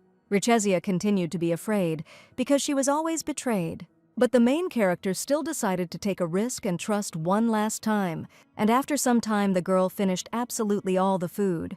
However, Rickesia was very ashamed of the fact that she burst into tears in front of a stranger without realizing it. And the main character wanted to understand how much longer she would have to endure this miserable life. The young man, observing Rickesia, noted that today was a beautiful night to admire the moon, because it's a full moon now. Hearing this, the girl immediately looked at the sky and realized that she had not done something like this for a very long time. This moonlit night was so breathtaking that Rickesia was overcome with shivers, and the main character understood that she could enjoy this beauty only because she remained alive. Then the girl turned to the stranger and asked him to clarify whether he had saved her. And having heard a positive answer, Rickesia thanked the young man for his help. The boy himself was surprised by this and immediately blushed. And turning away, Hylan said that he was not going to offend the heroine, so she could relax. Because the young man is a disciple of the Holy Knights of the Empire. Hearing this, Rickesia panicked, since in the Holy Empire any heretic is put to death. And the main character realized that she needed to escape as quickly as possible before the young man realized that she was a fairy, because Rickesia will suffer a far more terrible fate if the young man guesses. However, the girl could not even get up due to a complete lack of strength. And realizing this, the main character looked warily at the young man. Heilong took the blanket and began to cover Rickesia, which caused her to start to panic. And seeing such a reaction from the heroine, the young man said that he was not going to harm her and that she needed to rest because she could barely open her eyes. Hearing this, the girl realized that the young man was right, because if she tried to escape now, she would definitely be caught due to lack of strength. So Rickesia decided to rest a little and leave tomorrow as soon as she could. But the heroine's plan failed due to a sudden fever, even before Heilong had time to wake up. And after another day in which the young man did not deprive Rickesia of his care, she finally gained strength. Therefore, when the young man asked the heroine how she was feeling, she replied that she was feeling better. And the girl herself realized that instead of running away, she ended up indebted to Halon even more. And thinking about this, Richitia asked the young man why he was helping her. However, the young man believed that you don't necessarily need a reason to help someone. And after these words, the young man told the main character his name, because Halon wanted the girl to at least know his name. And as soon as the young man asked Richitia's name, she became nervous and was afraid to trust him with this information, because he could someday become her enemy. However, the girl also remembered that Halon had helped her, so she decided to introduce herself anyway. But suddenly the main character was interrupted by a noise outside. And looking out the window, Richitia saw the hunters. The girl began to panic because of what was happening, because she couldn't run now because of the heat. And Halon, seeing the heroine's reaction, assumed that it was the people who did all this to her. And Richitia, having answered in agreement, noted that it would be better for the young man to leave her and run away, but he did not like this. To this, the girl indignantly explained to Halon that he too would be in danger if the hunters found out everything, and besides, there were a lot of them, so it was too late to run. However, the young man did not agree with this and said that he had already dealt with half of the hunters yesterday. Richitia was shocked by this, because even she, with the powers of a fairy, had no chance against the hunters, but the knight's apprentice could deal with them without a single scratch. And after thinking about this, the girl said that she admired it, but she also warned that she was not able to repay Halon with anything. The young man, taking out his weapon, replied that he didn't need anything. And continuing, the young man said that he would return soon, and Richitia should wait for him. The main character herself just watched Halon go and said nothing. After all, Richitia could not believe that the young man had saved her for free and was now risking his life. Besides, the girl doubted that she should let Halon go. However, if the main character wants to escape, then this is her chance. Moreover, Halon's path is to become a holy knight, and he doesn't need to deal with a fairy, because nothing good will come from the young man's connection with Richitia, and heroes are not the ones you can be around for their own good. Therefore, the girl is confident that her escape will be the best decision. After that, Richitia left, mentally apologizing and hoping that everything would be okay with Halon. After several years on the run, the heroine mastered her powers to the fullest extent, and in the end, Richitia became a fairy, beautiful as a rose, but cruel as its thorns. Rumors of the girl's atrocities spread throughout the world, and one day she was nicknamed the Fairy Demon. But even when Richitia is committing her reckless acts, she sometimes catches herself thinking about one thing. And this is a thought about Halon and how his life turned out in the end. The heroine was also interested in whether the young man found out that she was a fairy, and whether he regretted saving her. And these questions haunted the girl for a long time, and Richitia's curiosity made her dream of meeting Halon again. And the main character really hoped to see the young man before she died. But when the heroes met again, it was not at all like what happens in romantic dreams. After all, everything that was between Halon and Richitia was the desire to kill each other. And now the young man did not understand why the heroine did not answer him. To this, the girl noted that no matter what she said, it would not change the fact that she ran away then. And Richitia considered it stupid to shut down the entire criminal world to find her and ask an insignificant question about the past. Halon himself ignored this and asked the girl about the reason for her recent disappearance. The heroine was taken aback by this because she thought that the young man had kidnapped Katu to finish the job, but he continued to ask pointless questions. And having thought about this, Richitia answered the young man that it was none of his business. However, suddenly the girl felt something strange, and looking at her hands, the main character tried to understand what was happening to her. But when Richitia felt a strange itch, she immediately realized that she would soon turn into a child again. However, the heroine did not know how this could happen because she definitely took the right potion. And this made the girl panic even more. Because if Richitia turns into a child right now, then Halon will understand everything. And the main character must not allow this to happen. So thinking about this, the girl began to free Kata. And then Richitia decided that she needed to immediately get into the magical realm of illusions. And when the main character had fulfilled her wish, she began to transform into her true form. The girl also understood that she had to sort everything out inside, no matter what. After all, as soon as the illusion disappears, Rikisha's child form will be revealed. At that moment, Halon noted that although he didn't know what the heroine was planning, she definitely wouldn't run away today. Kata, calling the young man a gray rat, told him to stop bothering Richisha, but the girl patted her assistant on the head, informing him that she was fine and had not yet been eliminated from the game. And then, turning to Halon, the main character offered to end everything with a deal. Continuing, Richisha explained that she would give the young man the relic he desired, and in exchange they would go their separate ways. The Spear of Rubius is the girl's prize for defeating the commander of the Holy Knights. The Holy King tried everything to get the spear back, but he couldn't find it in the magical kingdom of Richisha, and she had fun with the knights using this toy. And now the heroine told Hylon to take the spear and immediately leave the criminal world, because this would clearly earn him forgiveness. But if the young man refuses, Richisha will smash this relic into pieces. And Halon has already lingered in the criminal underworld, so if word gets out that the relic has been destroyed, he won't escape the consequences. Therefore, the young man has no choice at all. However, the young man himself did not respond to this, and Richisha was taken aback, not understanding why he was silent. But after a second, Halon noticed that the girl was usually in a hurry and didn't think, but now she was trying to negotiate, and this was not like her. That's why the young man thinks that someone is following the main character. And in the opinion of the young man, only he is allowed to catch Richisha and pursue her. After these words, the girl explained that she simply did not have time to negotiate for so long, so the main character wants Halon to do her a favor and leave. The young man himself, a little hesitantly, suggested that it was all because of Richisha's child.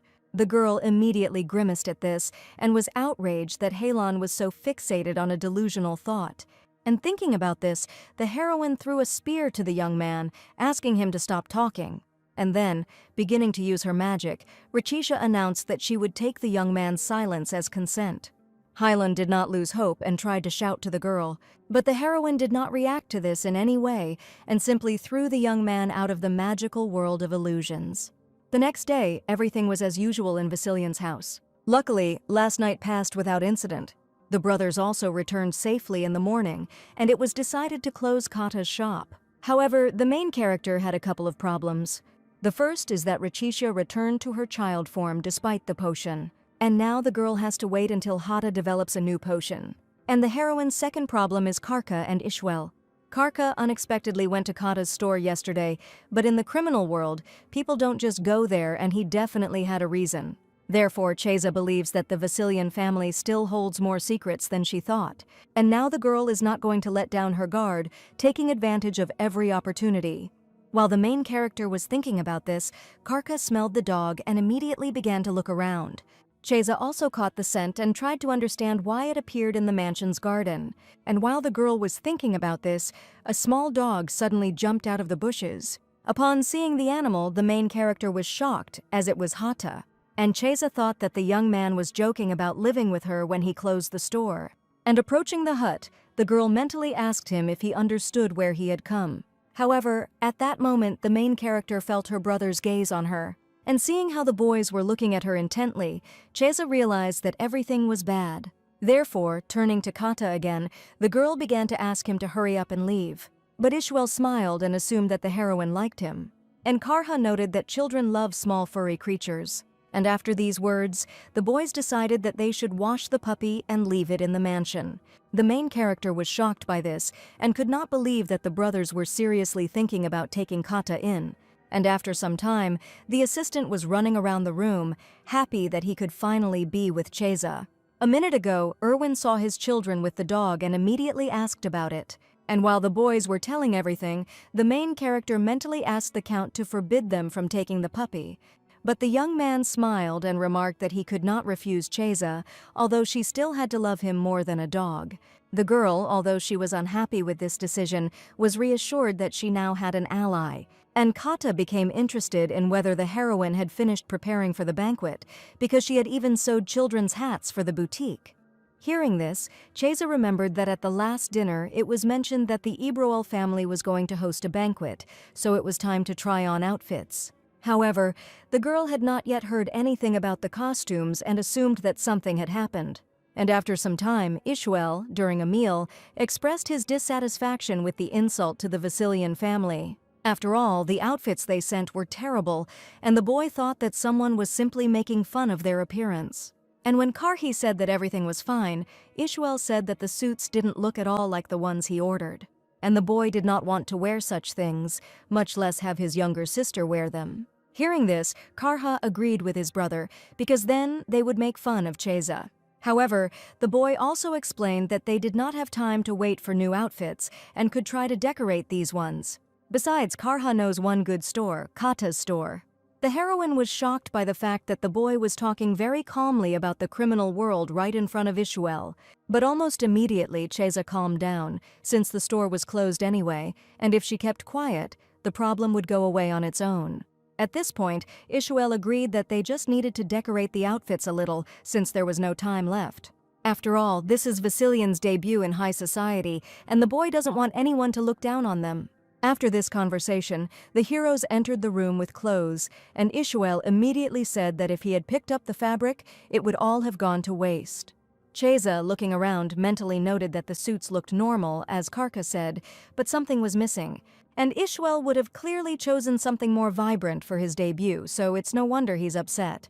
Although the heroine also feels that the boy is the only one who cares about this in this house. From the first time the boys met, Cheza noticed that Ishwel loved to dress up. The boy also takes care of his appearance every day, even the pallor of his skin. And the main character was surprised that, as a child who grew up in such conditions, Ishwel had unusually good taste. So, thinking about it, the girl asked her brother why he liked to dress up. And Ishwel replied that now he just enjoys doing it. But earlier, for the boy, it was a desire not to look like a street kid who grew up without a mother. At that time, Ishwel did not understand at all what death was, and the boy just thought that his mother had disappeared. But Ishwel didn't like the fact that Belson wasn't answering him at all, and that his father didn't seem like himself at all. And the boy also did not understand why no one was trying to find his mother. Once again, when Ishwel went to look for his mother, Karha reminded him that she was not where he was going. The boy couldn't stand this and shouted back that that's why he wanted to go and see everything, and Ishwel will go alone if necessary, so the brother can do what he wants. But after these words, Karka exhaled heavily and said that he would also go. And so Ishwel and Karha looked for their mother every day. However, one day, when the boy decided to go into the snake castle for a short while, something happened. People standing nearby saw Ishwel and began to criticize him among themselves for his appearance. Strangers thought that the Vasilians had no sense of shame at all, since they dressed like that, being a very prestigious family. Although, having said this, the woman noted that the children were going through a terrible event, and they should feel compassion for them. Moreover, according to the stranger, the fact that the sons are growing up without a mother is immediately obvious. Ishwel was confused by what he heard and, starting to panic, looked at his reflection in the window. At that moment, the boy's brother approached him and asked why he was so upset. And continuing, Karha reminded Ishwel that they were going to look for his mother. However, the boy began to cry hysterically and, falling to the ground, denied that they had no mother. And while Karha tried to carefully ask his brother what happened, he continued talking about how they had a mother and expressing his hatred for those people. From that moment on, Ishwel decided that he would never allow anyone to treat him and his family like that. And at first it was really a necessity for the boy, but now it's not quite like that. After all, when Ishwel became interested in fashion, it even became a little fun for him. But in any case, Cheza is now part of the Vasilian family, and the boy wants to dress her in the best dresses. So the main character shouldn't worry and just trust her older brother. And having said this, Ishwel admitted that he had never told this story to anyone yet, so it was a little secret. At that moment, Cheza announced that she would go to her room because she already wanted to sleep. And Ishwel, carrying the girl in his arms, wished her goodnight and left. The main character herself regretted asking her brother about his craving for beauty because now she felt uneasy. And while the girl was thinking about this, Kata reported that the hats he made were gone. Hearing this, Cheza remembered Ishwel's words about the possible theft from clothing and assumed that he was right. After all, Kata's craftsmanship was recognized even in the capital's most elite boutiques, so his designs would never be rejected. The heroine didn't want to worry about this banquet, but someone dared to take what belonged to her. And thinking about this, Cheza asked her assistant to contact Mia's boutique. The girl also suggested that Kata open their store for a short time. The next day after lunch, the boys got ready to go to the store to buy hats. But as soon as the brothers wanted to leave, Chesa stopped them. And continuing, the main character asked the boys if she could go with them today. To this, Ishuel responded negatively, since they were going to a criminal area and they should choose a better place for a walk. However, Chesa noted that everything would be fine, since her brothers would protect her. And after hearing another refusal, the main character made a sad face and said that she also wanted to go for a walk with the boys. The brothers couldn't stand this and didn't know how to refuse Chesa. Therefore, Karka, without delay, offered to take the girl with them, since they had never taken her anywhere before and they would still have to try on hats. The heroine, listening to all this, was already glad that her plan had worked. After all, if Chesa goes with the twins, then perhaps she will be able to understand how Vasilian is connected to the criminal world. And the girl must also teach a lesson to those who dared to steal her clothes. In the end, the guys all went together. And in the carriage, the boys asked the main character not to tell anyone that they had taken her with them.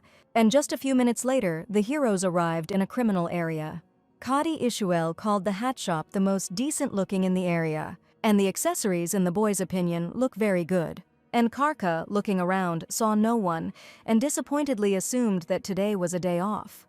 However, at that moment Hata came out and bowing greeted the boys. Chesa immediately mentally expressed her hope that no one would suspect that the young man was a dog, because earlier, just in case, the girl had hidden Hata's scent with magic. But Karha, sniffing carefully, still caught the scent and asked the others if the young man looked like their dog. And Ishuel, although he agreed with this, asked his brother to remain silent, since they might be misunderstood.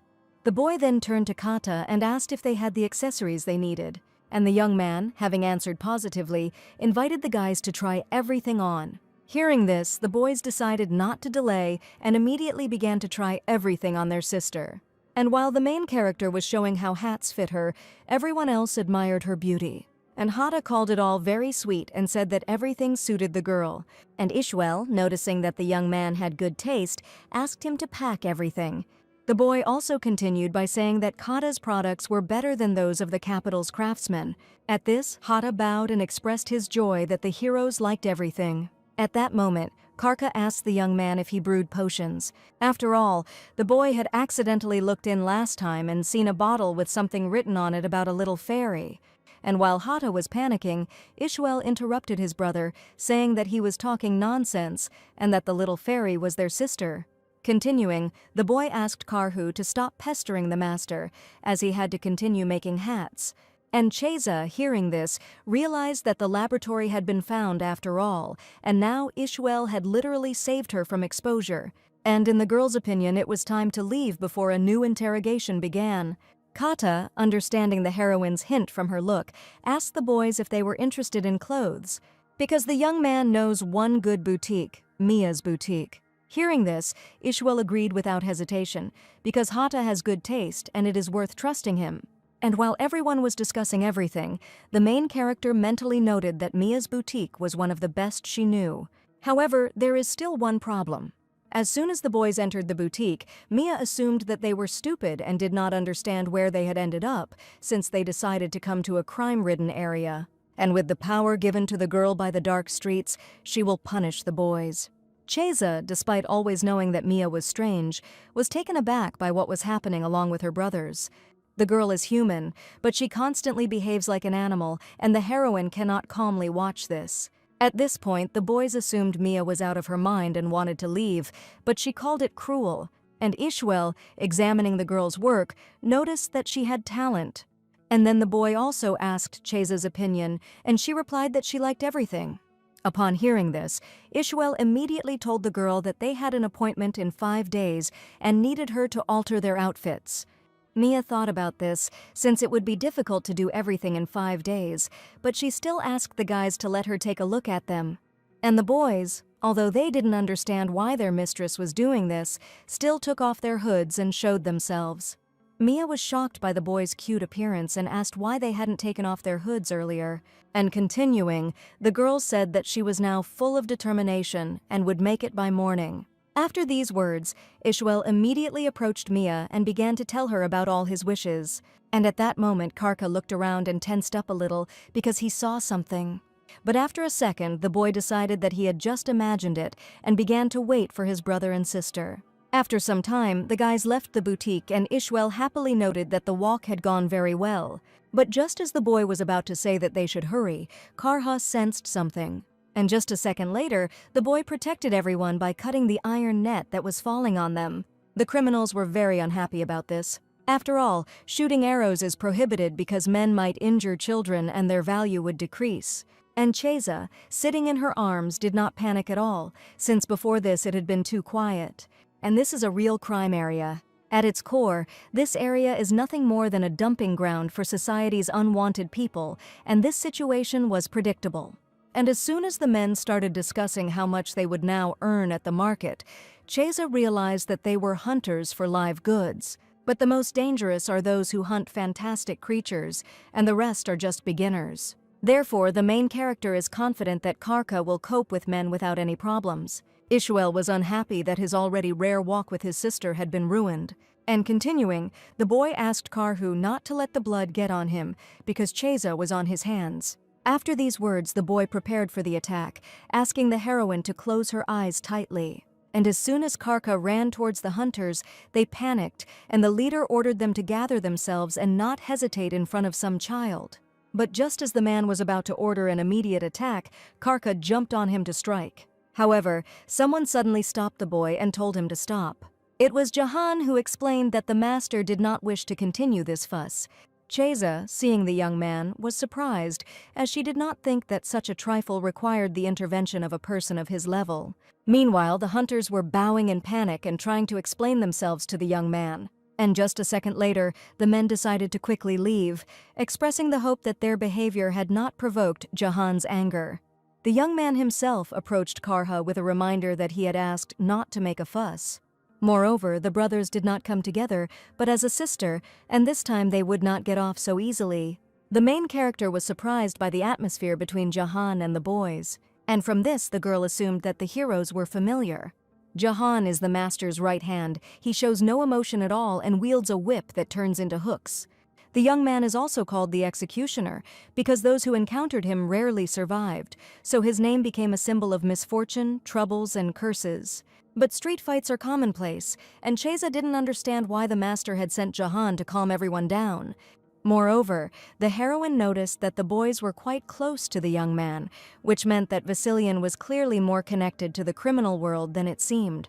And while the girl was thinking about this, she and Jahan accidentally met eyes. This made Cheza a little confused, but she greeted the young man. Karka, upon hearing this, immediately became indignant and told the heroine that it was forbidden to greet strangers. Jahan himself noted that it was a great honor for him to greet Cheza, and continuing, the young man bowed, stating his name. To this, the girl immediately replied that her name was Cheza Vasilian. However, Jahan, although he said that he was glad to meet, also expressed the hope that he and the heroine would not see each other again. Cheza was taken aback by this and assumed that the young man did not want to see her again. But the young man explained that meeting someone like him was a bad sign. Hearing this, the girl mentally noted that Jahan was emitting deep self-hatred, although she herself did not think that he was such a person. However, even in the criminal world, the young man is avoided, and Cheza assumes that he has always been alone, just like the heroine did when she was called the daughter of a mad fairy. And if a person remains alone for so long, he begins to hate himself. And thinking about this, Cheza smiled, saying that she was fine and wanted to meet Jahan next time.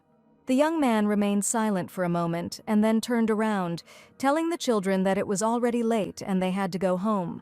The main character was taken aback by this, but did not say anything. And the young man, having finished the conversation, headed in the direction he needed.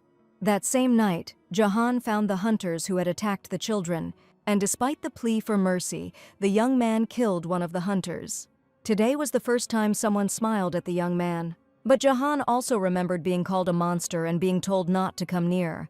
Therefore, the young man believed that he, such an insignificant person, could not meet with such a noble lady. However, even with this, the young man wants to see the main character's smile again, and he considered this greed. At that moment, someone approached Jahan and asked whether he had greeted the girl. It was the master who remarked that Cheza was very nice, and his assistant agreed.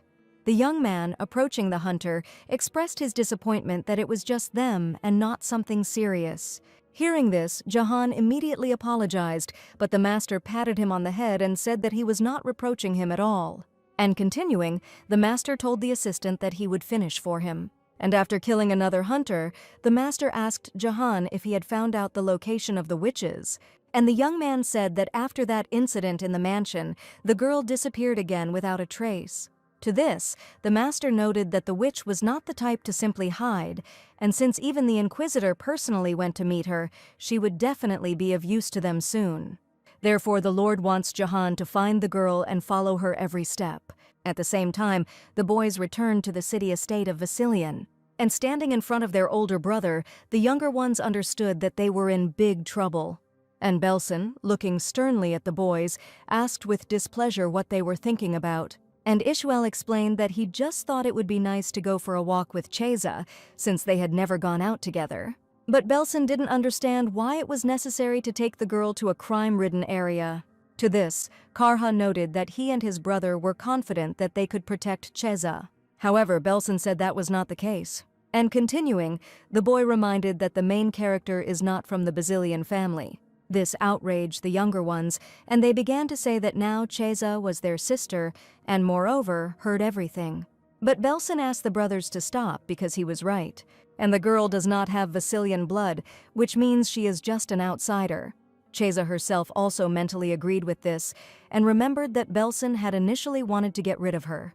Moreover, at the upcoming reception, members of the Vasilian family will be introduced for the first time, so the boy wants to get rid of the heroine before that moment. So even if Cheza and Belson cared for each other a little, and some semblance of affection developed between them, they never were and never will be a real family. And the girl considered herself very naive, because she herself decided to participate in this reception, although she planned to leave.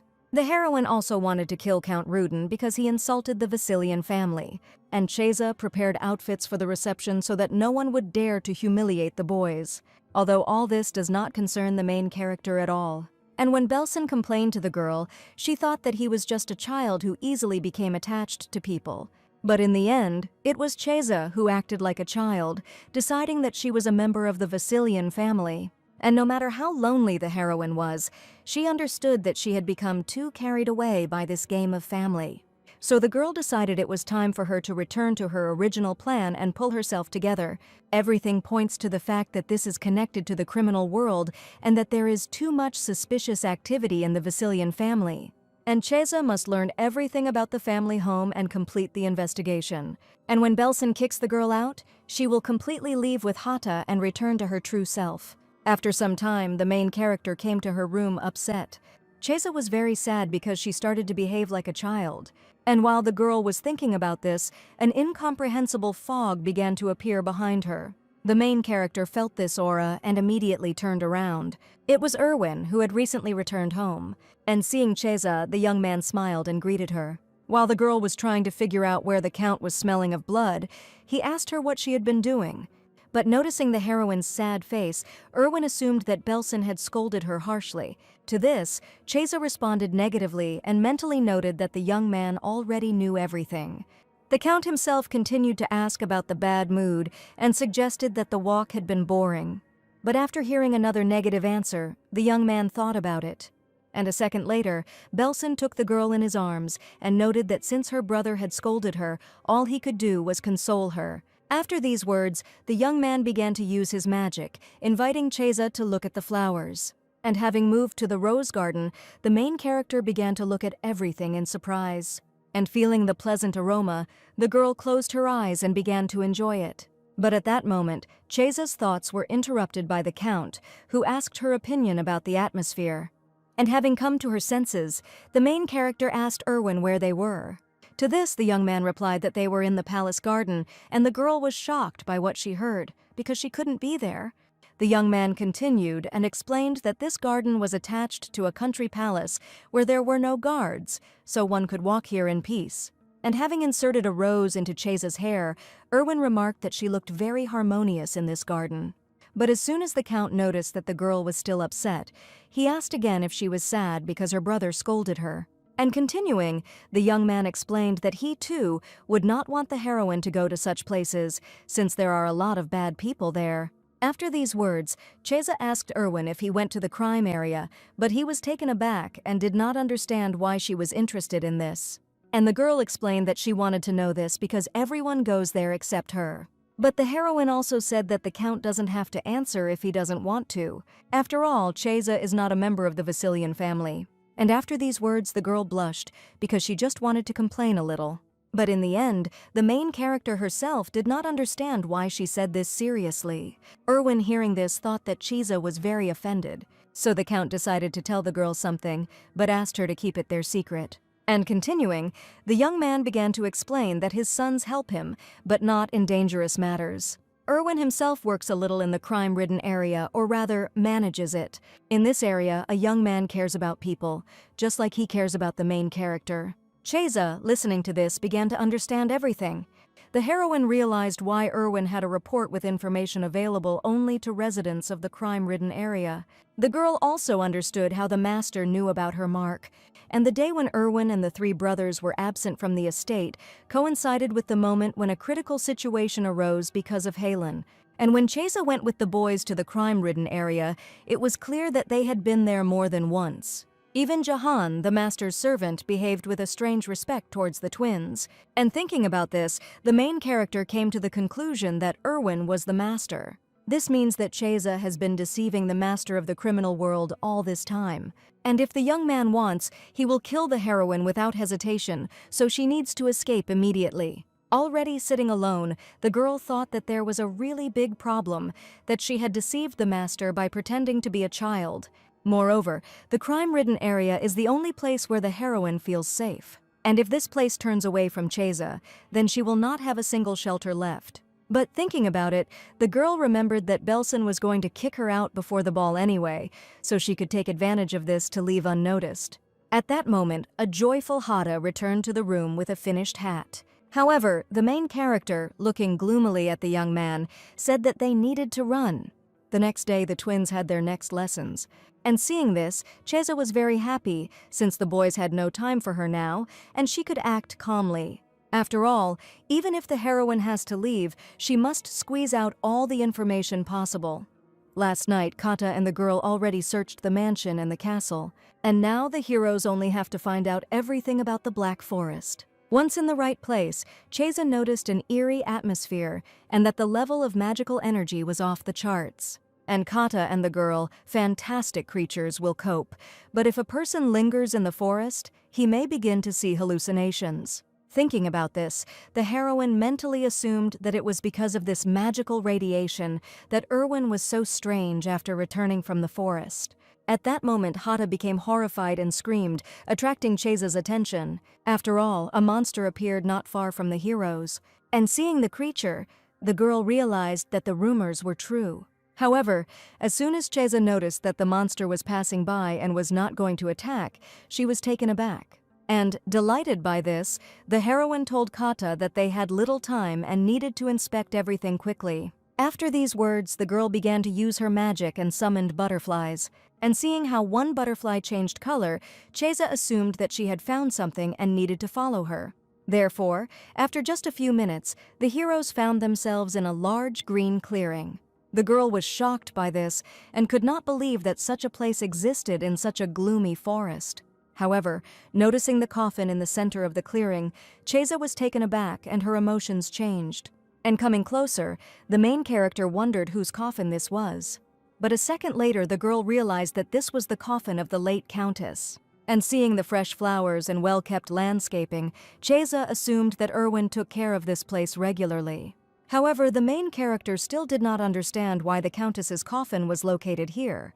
And while the girl was thinking about this, the butterfly flew towards her again. And following the creature, Cheza came to the inscribed tree. But looking around even more, the main character was shocked, since absolutely all the trees around had inscriptions engraved on them. Coming closer, the girl read that the phantom reality is a unique mental area that reflects the subconscious of fairies. And after that, Cheza realized that these were all records of experiments on fairies. The main character also noticed that everything written was donated hundreds of years ago, and continuing to read all the notes about the experiments, the girl realized that this was not Irwin's work and was horrified. After all, this is an experimental report compiled by the Holy Empire. But for Cheza, this was strange, because even if the Empire sometimes behaves hypocritically, it places order and justice above all else.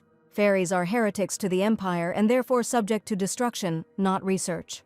Moreover, the Empire is planning to take the Fairy Queen outside the borders, and if she were conducting experiments, she would have long ago dismantled the crown for research. And after all, Hylon is an inquisitor and has access to virtually all of the Empire's data, so if he found out about the experiments, he wouldn't sit idly by.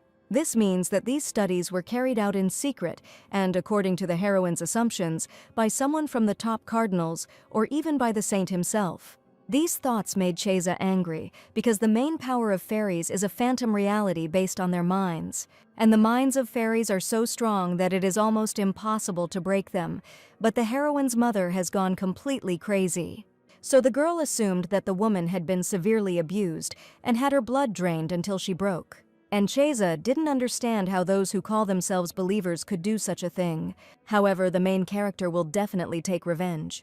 And while the girl was thinking about all this, her magic began to strengthen. This made Hata a little nervous and he tried to shout to Cheza, and from another loud cry of the assistant, the main character came to her senses. And after exhaling, the girl told Kata that she was fine and was just a little scared. Today, Cheza realized that the Vasilian family is not guilty of experiments, and most likely Irwin is in the same situation as she is. And the rumors that one of the three great families was conducting experiments came from the fact that the young man was collecting information on this topic and were simply distorted. But the heroine still didn't understand why Irwin was collecting information about fairies at all, and assumed that it was connected with that very crown of the Fairy Queen. At that moment, Hata noted that if the report was genuine, then they should investigate the Holy Empire, and Cheza agreed with this. But the thought that a girl, a heretic, would have to enter the Holy Empire herself is frightening.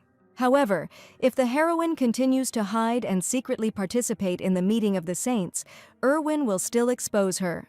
So Cheza decided to return to the mansion for now and think things over. But the girl knew one thing for sure. She no longer had any reason to stay in Vasiliana. That same day, the main character came to Belson's office. And after greeting him, Cheza said that she had something to talk about. Then the girl came closer and asked a little hesitantly about when she needed to leave. The heroine herself believed that since she found out who was behind the experiments, there was no point in her staying in the mansion. Besides, Belson was planning to get rid of the girl anyway, which meant she adapted to his plans. And while Cheza was thinking about this, the boy said that she had to leave in 2 days at dawn. The heroine was upset by this because these days would pass unnoticed, but if she said that she did not want to leave, then there would only be a fuss. Belson also offered the girl to take anything with her if she wanted, and even if Cheza asks for a fortune, the boy will fulfill it. The main character thought about this for a bit and said that she wanted to take the puppy with her. After all, the girl came to the mansion with nothing, so she doesn't need anything else. And Cheza, on the contrary, is grateful to Vasilian, because both the Count and his sons were all kind to the main character. Belson himself thought all this was strange and asked again if Cheza really didn't want anything. After all, in the boy's opinion, the heroine had become attached to the mansion. And Belson doesn't understand why the girl doesn't ask to stay, because the boy thought that Cheza was happy in the Vasilian house, and if she was sad, she would at least cry. But now the main character reacts very calmly. The girl, listening to this, was a little surprised because Belson pretended not to be worried and said that he was not attached to her. And after thinking about it, Cheza said that even if she wanted to stay, she still wouldn't be able to, and she was used to this. Because very often children adopted from the shelter were returned back within a week. So 10 years ago, the main character was kicked out for dirtying the foster family's carpet. And when the girl stood in front of the entrance to the orphanage, she did not know how to explain everything to the teacher. After all, Ratisha returned through her own fault. The shelter is already having difficulties, so if the heroine returns, she will cause difficulties. The woman herself, opening the door, looked at the girl with concern. The main character immediately cringed at this and expected to be scolded. However, a second later, the teacher hugged Ratisha tightly. And then the woman began to ask the heroine about the scars and why she hadn't returned earlier. The girl herself, looking up, apologized to the teacher for returning. But the woman, having said that everything was fine, said that Rachisha could stay in the shelter if she wanted and even become a teacher when she grew up. After all, this is the main character's house. After these words, the main character burst into tears and was unable to answer. But still, Rachisha was happy then, although now the girl will never see her teacher again. And now the main character mentally assumed that she remembered the past, since the current situation was very similar. But after thinking about it, Cheza repeated that everything was really fine, and she was already mentally prepared.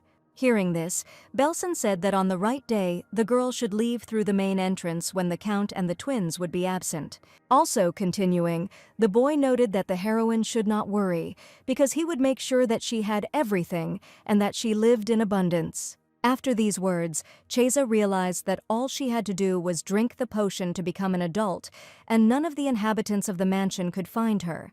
After all, Erwin adopted the girl only for the sake of the crown, and if she survives the prayer period, he will no longer look for her.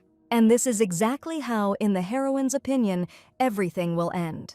However, at that time, Cheza did not yet realize that from the moment she arrived at the Vasilian house, everything was not going as she wanted. The next day, the girl and Kata were looking out the window, and the main character tried to accept the fact that now she would really leave this place. After all, the girl will miss the mansion's garden and the twins, and Cheza is sad that she won't be able to say goodbye to the boys properly. But if the three brothers continue their dark deeds, then perhaps the heroine will meet them again. However, the girl also understood that it would be better for her not to cross paths with the master. However, the main character would still like to know how Vasilian is doing. And so the very dawn that Belson spoke of came. Once outside, the boy told Cheza that all three were currently absent, so her disappearance would not be immediately noticed. Hearing this, the girl got ready to leave and thanked Belson for everything.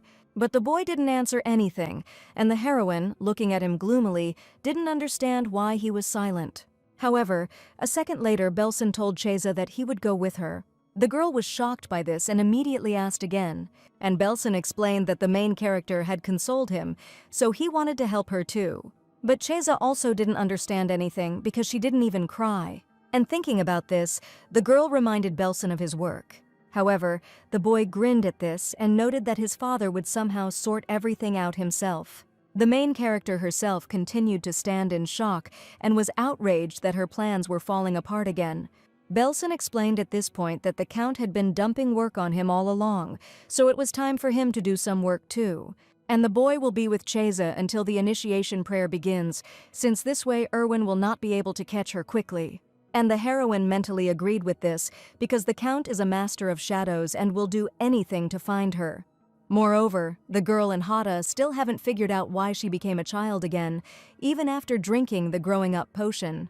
Therefore, the assistant needs time to prepare a new medicine, and Cheza agrees to a temporary alliance. Already sitting in the carriage, the main character looked out the window a little sadly, as she had become accustomed to the estate. The girl then turned her gaze to Belson and noticed a magical device in his hands, and it seemed to Cheza that this device was explosive. But still, the main character decided that the boy was not that crazy and exhaled.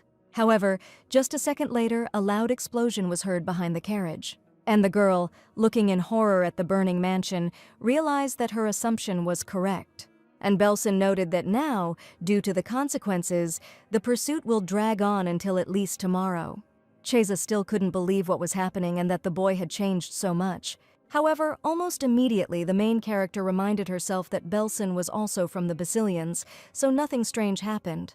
At the same time, Erwin dealt with criminals, noting that there was no end to them. And the young man assumed that since he had been attacked by assassins all day, one of his close associates had revealed the information. But the young man did not understand who it could be. At that moment, a servant ran up to the Count, reporting that there was a fire in the western wing of the mansion. Fortunately, there were no casualties, but the explosion caused a massive fire. Hearing this, Erwin immediately ordered Jahan to send the twins home, and the young man himself, with the help of magic, moved to the place of the fire. And observing everything, the young man understood that there were too many extra eyes now, so black magic could no longer extinguish the fire. But Erwin also realized that Belson had orchestrated all of this, since he was the only one who could so cleverly tie his hands by sending assassins and setting the fire. Thinking about this, the Count asked the maid about Cheza, and the girl reported that the main character had not been seen for a long time. Hearing this, the young man headed into the mansion, expressing the hope that he would not be forced to become truly angry. And the first thing Erwin did was head to the main character's room. However, looking around, the young man did not see anyone, and the Count was horrified by this, not understanding where his daughter was. The next day, Cheza and Belson were already in the capital, and the boy said that he hired children dressed like he and the heroine and sent them outside the capital by hired transport. Therefore, for now, it is better for the heroes not to leave the capital and to hide in the center. The boys will spend the night in this hotel, and at dawn, they will move on. To this, the girl replied that she understood everything, calling Belson young master. But the boy asked Cheza to call him brother, since it was not necessary to be blood relatives for this. After some time, the main character ate and thanked Belson for the food. And lying down on the bed, the girl mentally noted that living on the run wasn't so bad, and besides, even in a child's body she didn't get tired now. And it's all thanks to Belson, because he took care of everything. And turning her gaze to her brother, Cheza was a little surprised, since this was the first time she saw him cleaning a sword, and judging by his skillful movements, he was not just an amateur. The girl also noticed that both Erwin's and Belson's swords were a strange color, and the heroine assumed that these were special swords created for the Basilian family. The boy, noticing Cheza's interest, explained that this was a magic sword that the heir, Vasilian, was forging himself to exterminate monsters from the Black Forest. There are horror stories about the Black Forest, about creatures living there that resist the will of the gods, but since no one goes there, all this is considered untrue. However, only a few knew that monsters really lived in the forest. Monsters that resemble animals, humans, and extinct magical creatures. And the Holy Empire called such creatures monsters, and the Basilian family, who lived near the forest, controlled them. It takes a lot of blood to create a magic sword. 100 days of the master's blood, and 100 days of the blood of various creatures, and then for 100 days, the sword is soaked in the blood of monsters from the Black Forest. And after all 300 days, the sword is thrust into the forest ground for another 10 days. And when the blade changes color, a magic sword appears. But to wield such a sword means to accept the responsibility of exterminating monsters. And after so many murders, this duty can only be called a curse. And Belson doesn't want the girl to get involved in all this, and he thinks that she will later be grateful that she left Vasilian. However, Cheza herself mentally noted that she did not think that she would have any special feelings because of this. And at that moment, the boy announced that he and the heroine were leaving tomorrow at dawn, so she should go to bed early. Sometime later, lying down with his sister, Belson noticed that she was still a child and fell asleep quickly. And the boy thought that it would be really good if Cheza really were his sister. At this time, Erwin was sitting in the main character's room and was sad. The young man saw his late wife Rose appear before his eyes, and without delay, the Count immediately extended his hand to the girl. But a second later, Erwin took his hand back and remembered Shay. After all, the young man hates it when his loved ones simply disappear like that, and the Count thinks that he should visit his mentor. Duchess Soraya von Ibroel is one of the 3 main aristocrats of the Phelan Empire, a great mage whose power is considered outstanding throughout the continent. Ibroel is taller than most men and has a strong build. The girl also has an unusual, charming low voice and is well aware of her attractiveness. The Duchess also organized and attended balls and dinner parties, and thanks to magical training, Ibroel's body did not age, meaning she combined a youthful appearance with wisdom and great strength.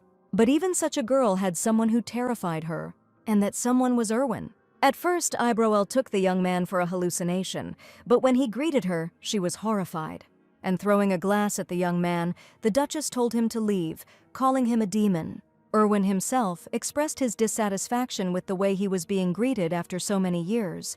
But the girl ignored this and asked what had happened, because she understood that the Count had not come to ask for the fire in his house to be put out. And the young man, clenching his fist, asked Ibroel to help him find his youngest daughter. Erwin then knelt down and called the Duchess his mentor. The girl was shocked by this, because Ibroel immediately remembered how Erwin used to call her that when he was younger. And thinking about this, the girl noticed that the Count was a cunning snake, since he used an appeal that she would not be able to refuse. So in the end, the Duchess agreed, but in exchange, she asked Erwin to send Ishwal to her. After all, Ebroel had long ago said that the boy had a talent for magic and that he was destined to shine. To this, Erwin reminded the girl that Ishwal did not want to study yet, but if he changed his mind, he would immediately send him to her. The young man then explained that after the fire in the house, he could not personally search for his daughter.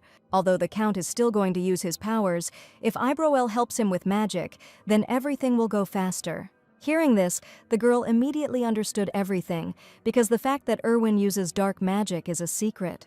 And if the Count uses large-scale tracking magic, the Inquisition will definitely track him down. After these thoughts, Ibroel reported that tracking magic requires a body part from the subject itself or a blood relative.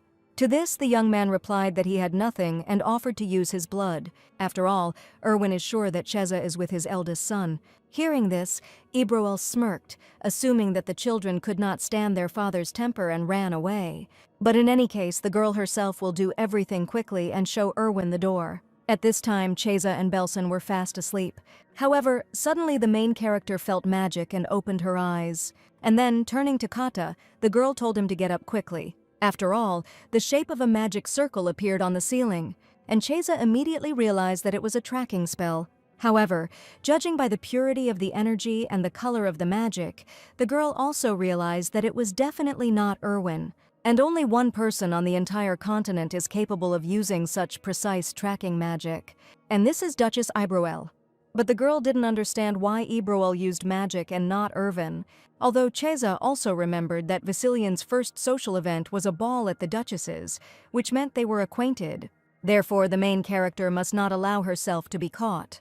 And although the girl cannot resist the great magician, she has the power of fairies. So, if the spell is stopped at the stage of forming the magic circle, then Cheza has a chance. And thanks to the soporific flowers, Belson will sleep soundly and will not know anything. The heroine understood that no matter how strong Ibroel was, she had hardly encountered the true power of a fairy, since they were almost extinct. And even if the Duchess met with fairies, their power was used only for escape, because they by nature avoid battles. But Cheza is different, and if she can awaken the powers, she will destroy everything and escape. So the girl is seriously determined to show Ibroel what fairies are capable of. After these words, the main character flew into the air and destroyed the magic circle. This caused the Duchess to cough up blood and freeze in shock. After all, Ibroel's magic was destroyed in one blow. And realizing this, the girl immediately indignantly turned to Erwin and asked if there was anyone with Belson. Because the Duchess herself feels that next to the boy, there is someone as strong as she is. At that moment, Cheza exhaled, but she understood that even though she had managed to destroy the magic, Erwin would find another way to track her down. Besides, even Belson hardly expected that the Count would turn to a third force for help. Kata, coming closer to the girl, suggested that she set fire to the snake's castle, but she immediately responded negatively. After all, Cheza herself believed that while she was in the body of a child, it would be better for her to attract a third force to her side and use it as a shield. The main character wanted to find someone who had a high position of power like Ibroel, and at the same time possessed enormous strength. And thinking about this, the girl realized that she knew one very suitable person. The Duchess, meanwhile, was trying to understand how exactly her magic had been destroyed, as it was a mystery even to her. And remembering Cheza, the girl assumed that she had incredible magical potential, because sometimes future magicians unconsciously manifest their power. And in response to Erwin's negative response, Ibroel said that she was confident and saw such potential for the first time in 68 years. And the Duchess can't just watch such a child go to waste, so she has to help too. However, Erwin was already beginning to worry, because if someone stronger than Ibroel ended up with Cheza, then she would be in danger. All the other members of the Vasilian family were in a temporary shelter, the Hotel Carmine, in the center of the capital. The boys came to their father and looked at him questioningly, as he had called them, and the young man, without delay, gave his sons the letter from Belson. The boy himself wrote that he would not allow their family to commit an irreparable sin and for an innocent child who was not Vasilian to suffer as a result. Belson makes this decision as Vasilian's heir and is ready to bear any punishment. After reading this, Ishwel emphasized the words about Cheza not being part of the Basilians. After all, the boy remembered how Belson had said something similar earlier, which meant he could have taken her. And Erwin, confirming this, said that the boys needed to be returned home safe and sound. This made Ishwel a little nervous, and he hoped that his father wouldn't get angry and that Belson and Cheza would actually remain safe. And Karka, throwing away the letter, asked the Count whether he really intended to accept the girl into their family. And Erwin responded positively to this, saying that they would continue to raise Cheza as Vasilian. But the boy did not understand anything, since earlier the Count wanted to use the heroine and throw her away. So now Karhi is interested in what has changed and why the young man cares so much about Cheza. After all, the boy himself thinks that the reason is that the main character is very similar to their mother. And Karha wants to understand exactly how her father feels, because another child could be found to take the crown.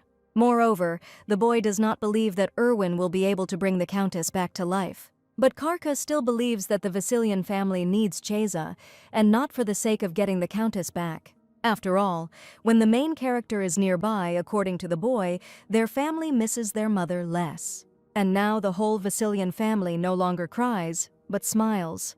Erwin was a little surprised, as he always thought that Karka was the most withdrawn of all the children.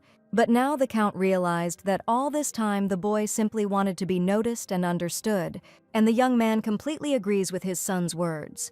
Thinking about this, Erwin mentally turned to Rose, as he had been feeling strange lately. At first, the young man simply brought Cheza to save the Countess, and thought that being kind would make it easier to win her trust, and that's all. But perhaps because the girl was too similar to Rose, the Count began to treat her better than he intended. When the young man sees the main character upset, he himself begins to worry. And the important thing is that Erwin started smiling again next to this child. Therefore, the young man really wants to know what the Countess would say now if she were here, and how she would explain it. And after these thoughts, the young man began to answer his son's question. However, Erwin was suddenly interrupted. It was Jahan who reported that Cheza and Belson had been found, and one holy night took the children with him, and that night was Hylon. At this time, the young man himself was informed that about a third of the mansion had completely burned down, and Darren assumed that the Vasilian family had temporarily moved to another place. And having said this, the assistant immediately looked at Halon. After all, it seemed to Darren that the young man had been behaving even more strangely lately.